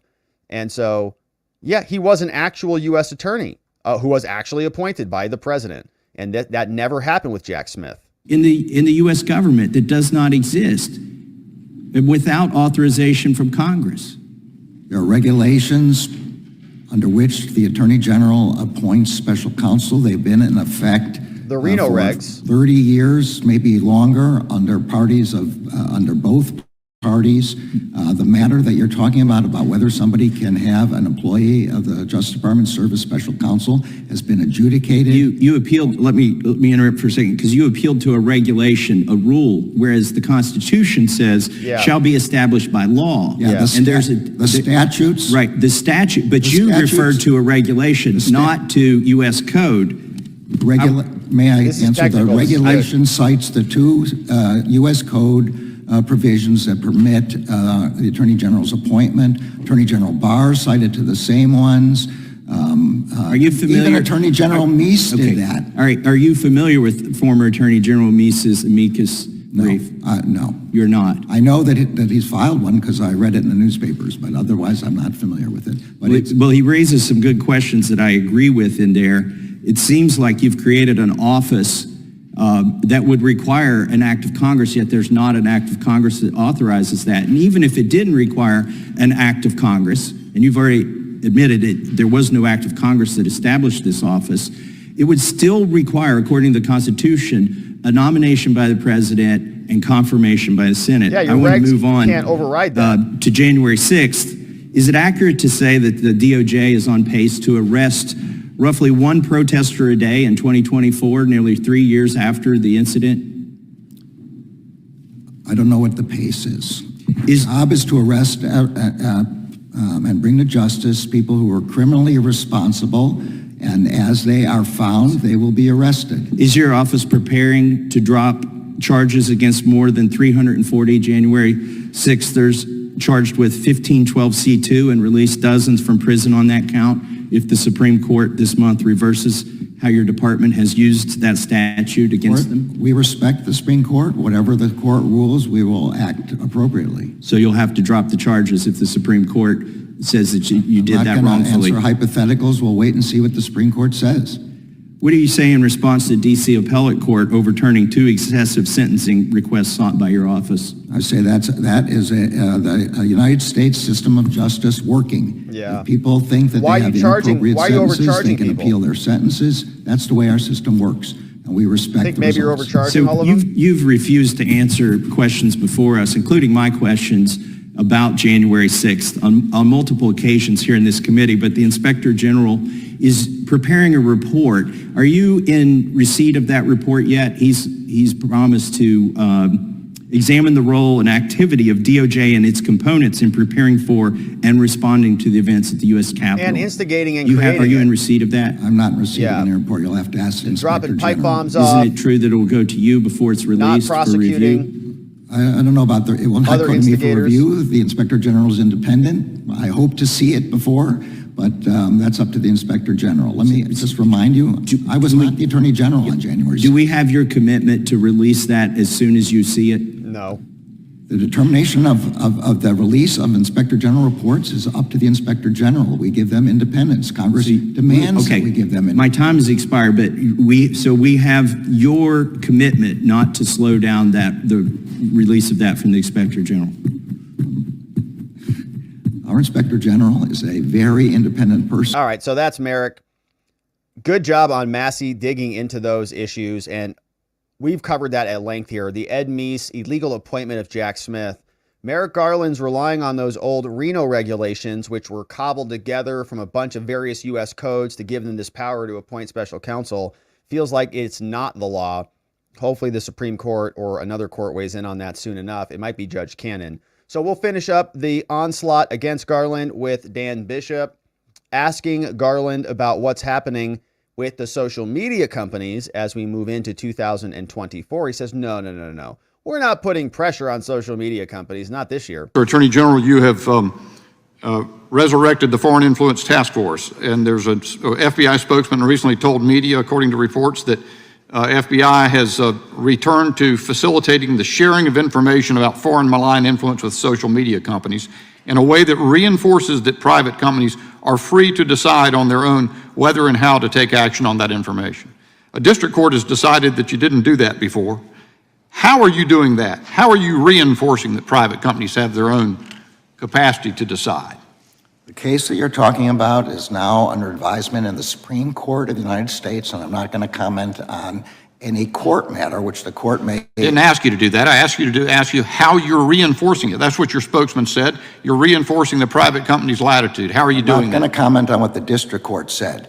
We have the authority, as the Supreme Court just held last week, to persuade. We can't coerce. So we can provide information that Russia or China or Iran or North Korea is operating on a social media platform. Why don't you do it in public? And we leave it to the social media to take it down. Why don't you do it in public? I'm sorry? Why don't you do that in public so the public can see what you're doing? Well, I'm not saying that we shouldn't also do it in public. Well, I think would hope you should. Everybody in this room would want to know if one of our adversaries is acting as if they were American citizens on a social You're media. back. What a joke. Give me a break.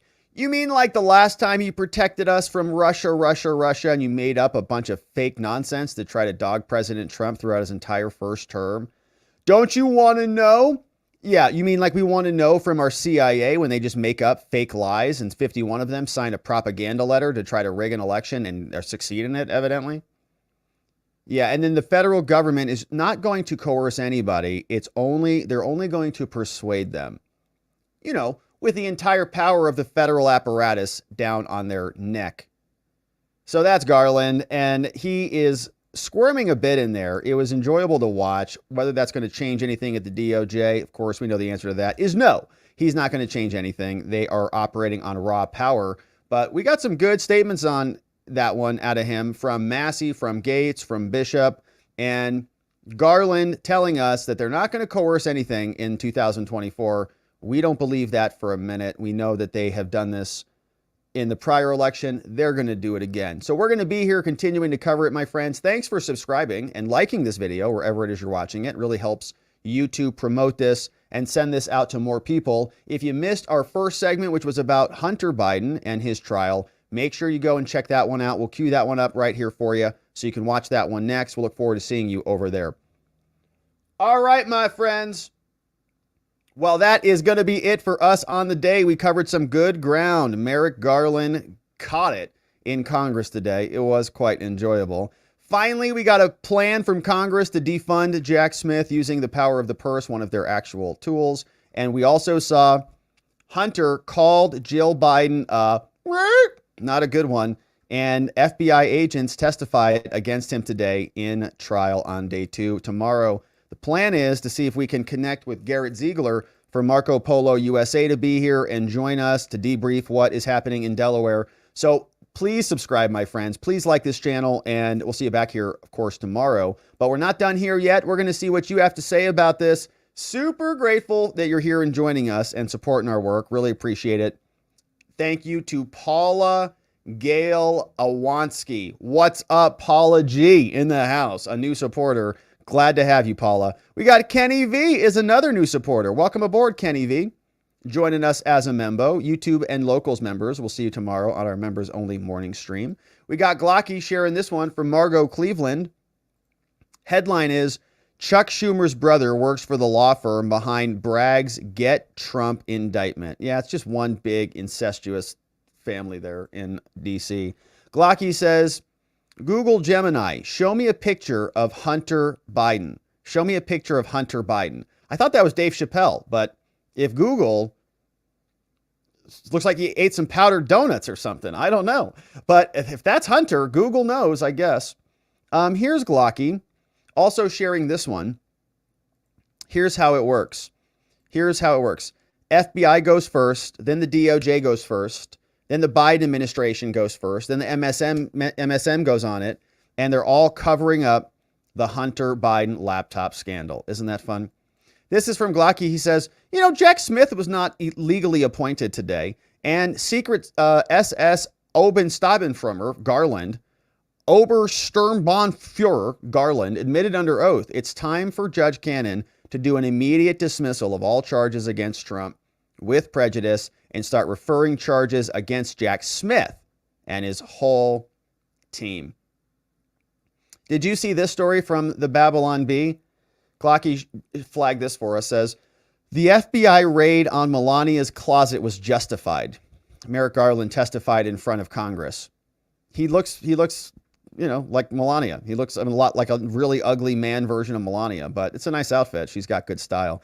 Says Merrick Garland is wearing a gorgeous new evening gown and a sun hat. But he really enjoyed the raid. He says it was totally justified. She might have had some illegal materials in there. And he looks good. He feels fabulous. Just fabulous as can be. Hey, what's up? Rick D bringing in 5 new membos. Bruce S is in the house coming in. We got Redeemed Patriot, Lawrence N, Bumstead, and D. Gillis gifted membos, courtesy of Rick D in the house. Thanks, Rick, for bringing in 5 new membos. We love our new membos. Hey, what's up? Mima in the house. Oh, my goodness. Let's see here. Oh, my goodness. Mima. You got prayers coming. You got prayers and good love and energy coming your way. Here's the deal. Hi, Robs and everyone. This is going to be my last dono for a while since I lost my job today, but I will when I find the new job. So can I please humbly ask for prayers to help me find a new job and stay there till I retire? From Mima. Absolutely. We'll send you some good love and some good energy and prayers your way, Mima. Sound like a very competent and capable person. So wherever it is you land, it will be a better position for you, and you'll have more, I think, self-actualization possibilities in this new chapter of your life. And, you know, Mima, it might be curious. I've thought about this before, but about, you know, creating maybe a posting board or something like that. So if you wanted to drop a resume or something over on Locals, send me an email. I'll gift you a membership to Locals. If you wanted to post a CV or post your skill set or something like that, we'll plug it. and maybe connect you with somebody who could use some Mima help in the House. I think that might be cool. So we could do something like that. Send me an email if you're interested in that. Lots of prayers coming your way from everybody in the chat. You guys are awesome. Thanks for sending the love. Patrick H., Catherine Rex, Mima, thank you for that. Gen XM, CC, Vita Brava, send in prayers. So we can do that, Mima. If you want to join over on Locals, post. I think you can post a PDF or post a link or something like that. We'll see if we can connect you with somebody who needs some excellent help. What's going on? We got Catherine Rex. Says, I'm waiting on my child support, Rob. LOL. Well, I'm working on it, okay? I'm working on it. Just give me one more month. I promise next month I'll pay. I promise. Voice of the people. Remember how this started? Says Voice of the people. Remember the clown show the J6 committee was? Well, after Rob is done here, head on over, yes, baby, to Off Label Podcast and hear your own Glenn Croy, who you often see in the chat, tell his own story for the first time. Always enjoy your show, Rob. So my friends, check it out. Go on to your tubes, wherever it is you're watching the tubes, and check out Off Label Podcast, because they are going to be going live as soon as we're done here, and Glenn Croy will be providing the details. What's up? We got this one from Glenn Croy. We got Lenny Malley's in the house. He says, please smash that like button, from Lenny Malley. Good to see you, Lenny Malley. And we just had a little bit of a knock on the door, so give me one quick second. Let me see who that was. Make sure we don't have a problem here. Hang on one second.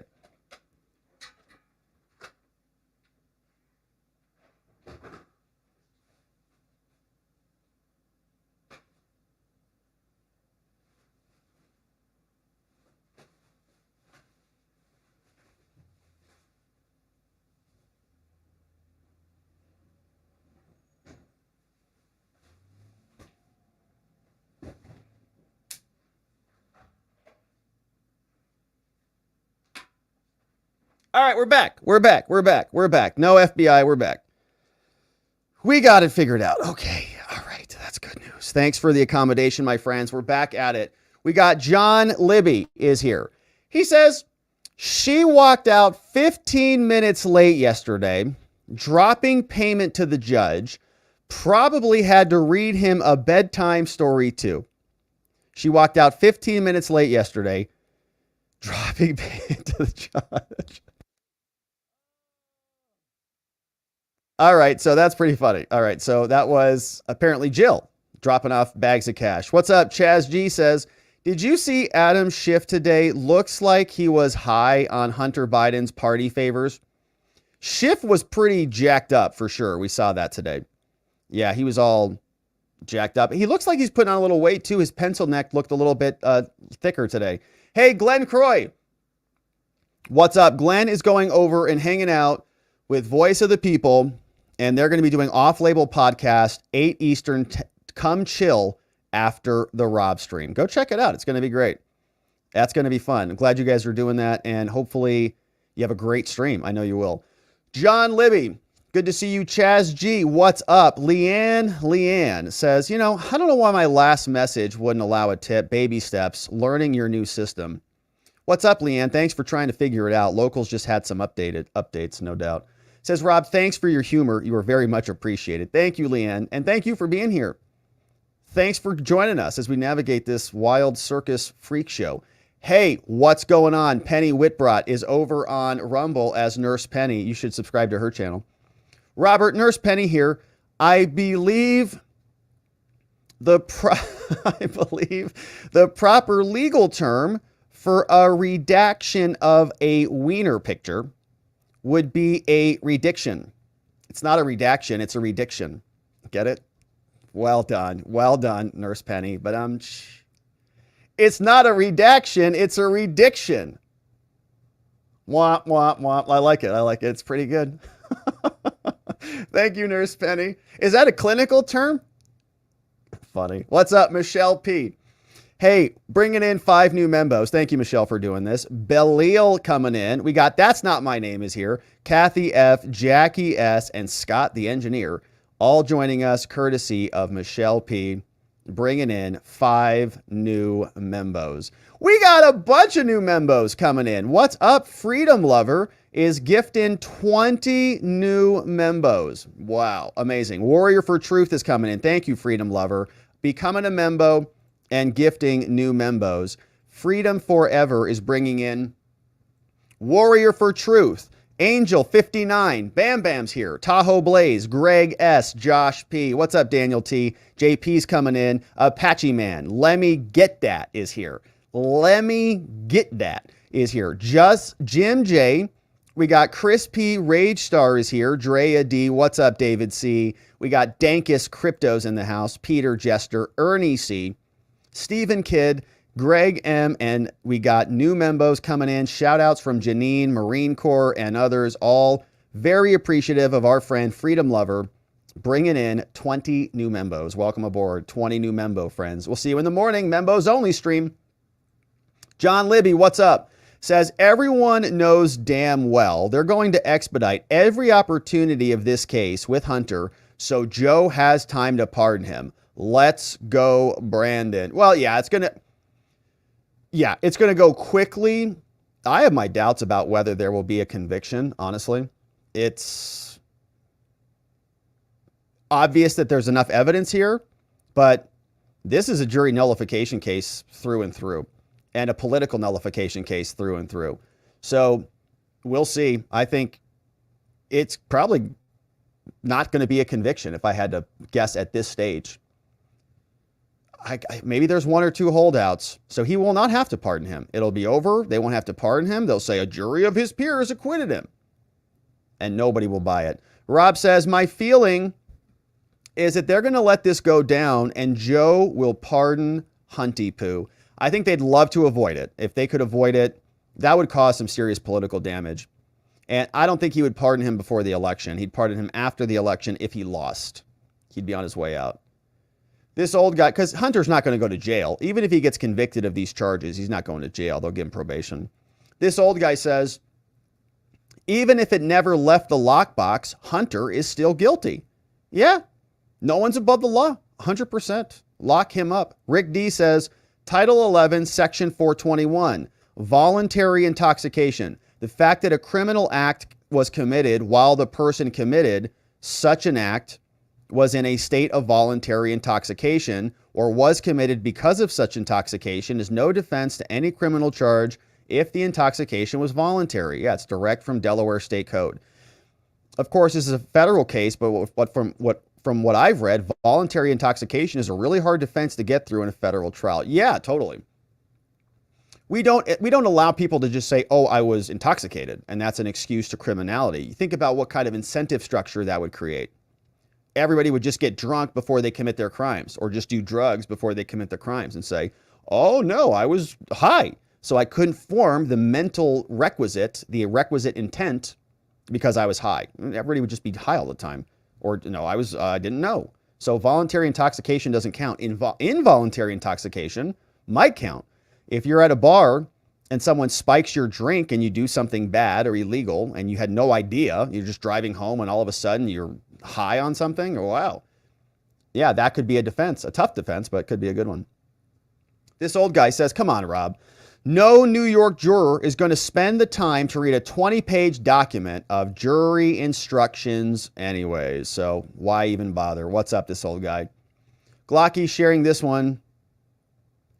This was an interview exchange. Mr. President, your son's own emails implicate you in felony influence peddling schemes with both Ukraine and China. And he said, well, yeah, but he's a crackhead, and you can't believe a word they say. We got Pinochet says, remember, folks, Hunter smoked Parmesan floor cheese. 5 months as a membo. Good to see you, Pinochet, over the halfway mark. Nate's meme says, did they show the text of Hunter Biden admitting to intercourse with someone in his family? Not that we've seen yet. Gosh, is there a text like that? We'll have to ask Ziegler about it. Spuds says Hunter's new slogan is white lines matter. Put them in my nose. TJ Elton says he was discharged from the military. That's another lie on the form. Oh yeah, that's right. Wasn't it for cocaine also? Didn't he have a drug problem in the military? I think that's right. That's right. Here's one from Viva MAGA, here's Joe Biden defending Hunter with the FBI and lighting his crack pipe for him. That's a fun one. Here's one from Chubby says, finally something to tie Hunter's trial to Trump's. Areolas! Eureka! Light bulb goes off.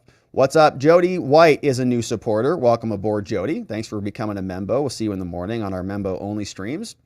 Rick D bringing in 5 more membos. Thank you, Rick. Rose B is here. Flyvelli in the house.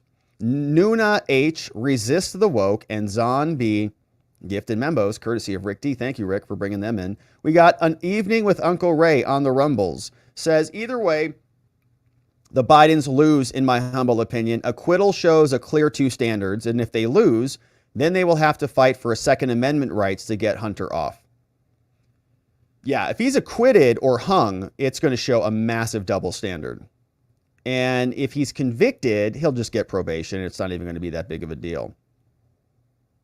And the fact is, honestly, I think a conviction would be better for them politically. But he really does not want that. So, yeah, it's going to be curious. What's up? Pinochet's helicopter tours. Rob, I need to correct you. I'm open to it. Love that. Says, yes, Trump wants to build the FBI a big new building. What he didn't say is it'll be located at the bottom of the Potomac. I think he did. I know you're joking, but he actually did say we're going to put it in Washington. It's going to be big and beautiful and incredible and amazing. And I'm like, oh, hey, Cliff Norman on Local says, what happened to the amicus brief filed by former AG Ed Meese that said Smith did not get the approval of the Senate for being special counsel with SCOTUS? Meese said Smith was as qualified as Taylor Swift to be special counsel. Justice Thomas questioned this in oral arguments with the immunity hearing. Well, you nailed it, Cliff. So we're waiting on a ruling from SCOTUS, basically. So Ed Meese and the other law professor submitted it to SCOTUS. We're waiting for them to rule on it, ultimately, see if they incorporate it at all. I'm not expecting they do. Maybe they will. But it would be an interesting punt, honestly, to not settle the presidential immunity issue, just say Jack Smith's illegitimate and both cases got to go and not even touch immunity. I don't think that's going to happen, but it could. The other area where we might see some developments on this is in Florida, where Ed Meese and the same people submitted the same filings, and it's now up on consideration from Cannon. Jim R., great question, Cliff. I'm excited to see what comes down on that. Jim R., new supporter on the YouTube. See you in the morning, Jim. We got Pinochet says, I was always willing to be reasonable until I was forced to be unreasonable. Sometimes reasonable men must do unreasonable things. MH Happy Marvin Heemeyer Day. It's an interesting quote. Thank you, Pinochet, for that one. We got Rob says, did they raid Biden's house and find crack in Hunty Poo's sock drawer? No, I don't think so. They just took the documents and skedaddled out of there.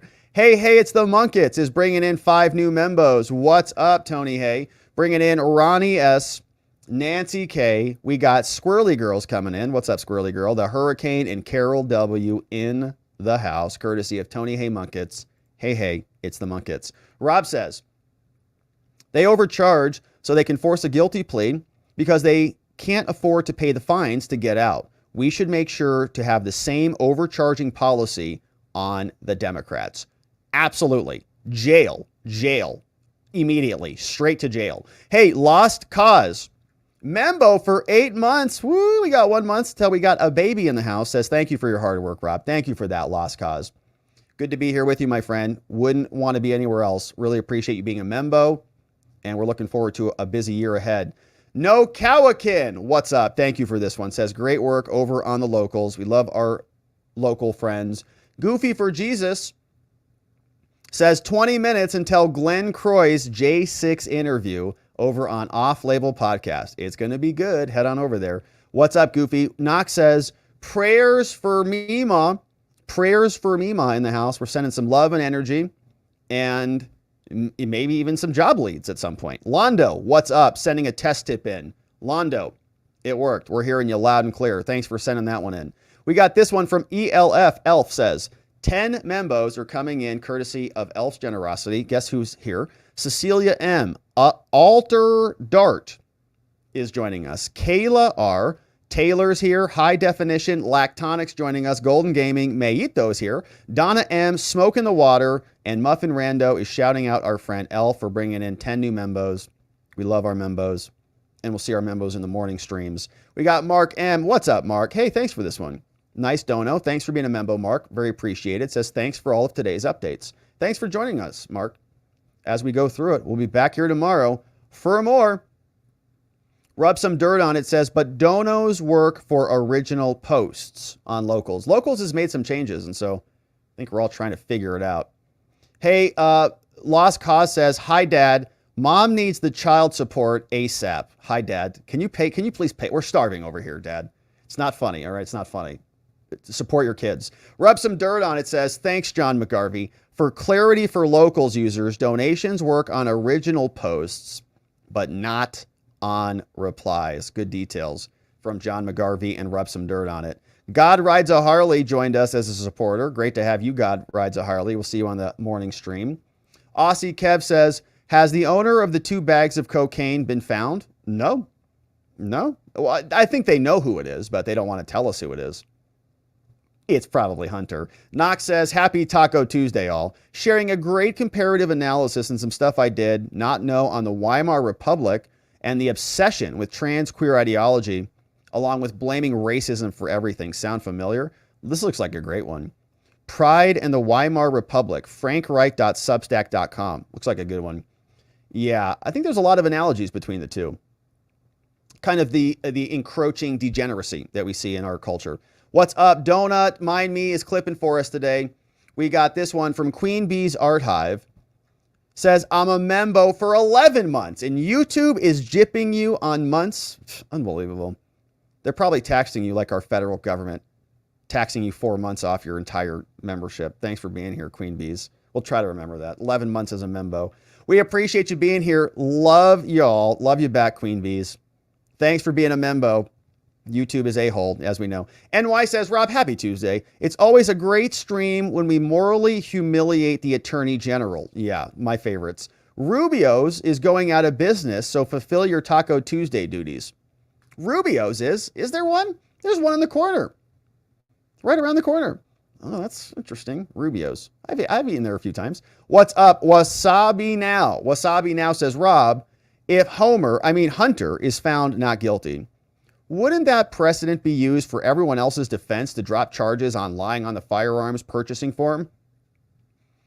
It might. It could be if you were also charged in Delaware, for example. You could go to a prosecutor and say, well, why are you charging me? You didn't charge him. This feels like it's prosecutorial vindictiveness or selective prosecution. Why are you doing that? So you could do that. But generally, you're not using somebody else's not guilty verdict as precedent in your case, because the cases are factually different.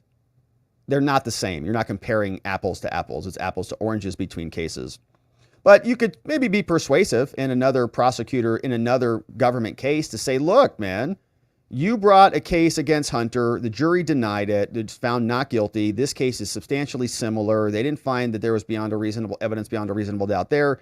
This is even less serious than Hunter's case. So you could use it as persuasive authority, but let's say not binding.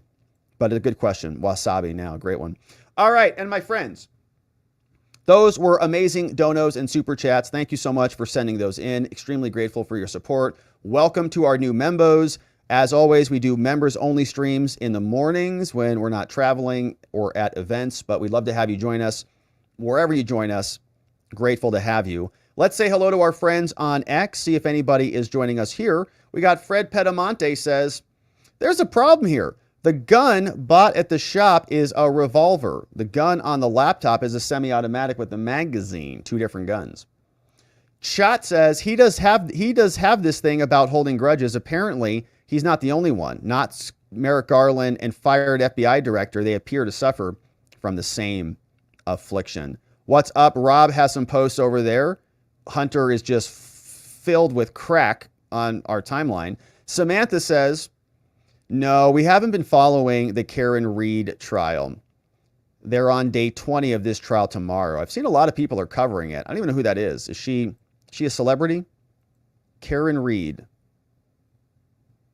Lead investigator testifying, Karen Reed. It's a murder trial. Okay. So I don't know her story. Yeah, we generally don't cover cases like that. Just we focus on public corruption and corrupt prosecutors, police, and politician, not sort of general criminal cases. But what's up? We got Troublemaker Jonah. Yeah, talking about Hunter slamming Jill, Jill slamming Hunter, lots of stuff. All right, so that is it, my friends, for our friends on X. And we might jump into some of that other type of content, but right now it's election season. So after the election is over, we might turn back into some more criminal heavy cases and stuff like that. But as it stands right now, we are filled with all of this litigation. So until we get some closure on this stuff, this is where we'll be keeping our eyes for the foreseeable future. But that, my friends, thank you so much for those amazing donos, those great comments on X. Is Uncivil Law in the house? What's up? I think I see Uncivil Law. Did Uncivil stop by? Uncivil Law is right next door on the YouTubes. I see some links over there. So shout out to our friend Uncivil Law. My friends, that is going to be it for us on the day. We are going over to watchingthewatchers.locals.com for our members only after party. Come and join us. Hang out with us as we debrief on the day. Oh, Uncivil's doing coverage of Karen Reed. Cool. I think, yeah, I saw him. I think a bunch of people are on that one. I think I saw Emily Baker's doing it and Lori Knows doing it. A lot of people covering it. So I'm sure it's great. We just are not talking about it. RobertGovea.com if you want to grab any PDFs that we covered here. And as a reminder, if you're joining us in Vegas at our Vegas meetup, please go get your tickets. Buy your tickets because we're going to have a great lunch. It's going to be a nice hot lunch. We're going to have a drink thing, desserts, all sorts of goodies. And we're going to be there to hang out together, meet each other, have some fun, build some connections, connect offline, and develop our community relationships even deeper at the Watcher Community Meetup at Trump International Hotel, Las Vegas, baby. It's going to be great. So sign up, get your tickets, watcherlodge.com, June 29th, and we'll see you there. But my friends, we are going on over to locals. Before we wrap it up, we want to thank our mods and our amazing meme smiths who keep things nice and orderly around here. We've got our friends who are named Zulu in the house, modding the fort down for us. Carrie B, Donut Mind Me, Economy Pilot, Dog Digger, Janek, Zach Nichols, Ronnie Cole, Playing Hooky, Just Cause, and K Bean, with big shout outs to Donut and John McGarvey for clipping for us today. Our meme smiths, Sleepy Dog Lee, Nathan N810, Geegum Geegum, Glocky McGlock, Elliot, our Doc Master, also in the house, and Carrie B was clipping for us this morning too. We're grateful for that. But that, my friends, is it for us on the day. We are going to be back here tomorrow. It's going to be day 3 of the Hunter trial. We're going to see what else is cooking out there in the Trump cases, Florida, Georgia, New York, and elsewhere. And so when we do get into it, we're going to need to see you right back here so that together, with your help, we can shine that big, beautiful spotlight of accountability and transparency down upon our system with the hope of finding justice. Make it a beautiful night, my friends. Sleep very well. We'll see you right back here tomorrow. Bye-bye.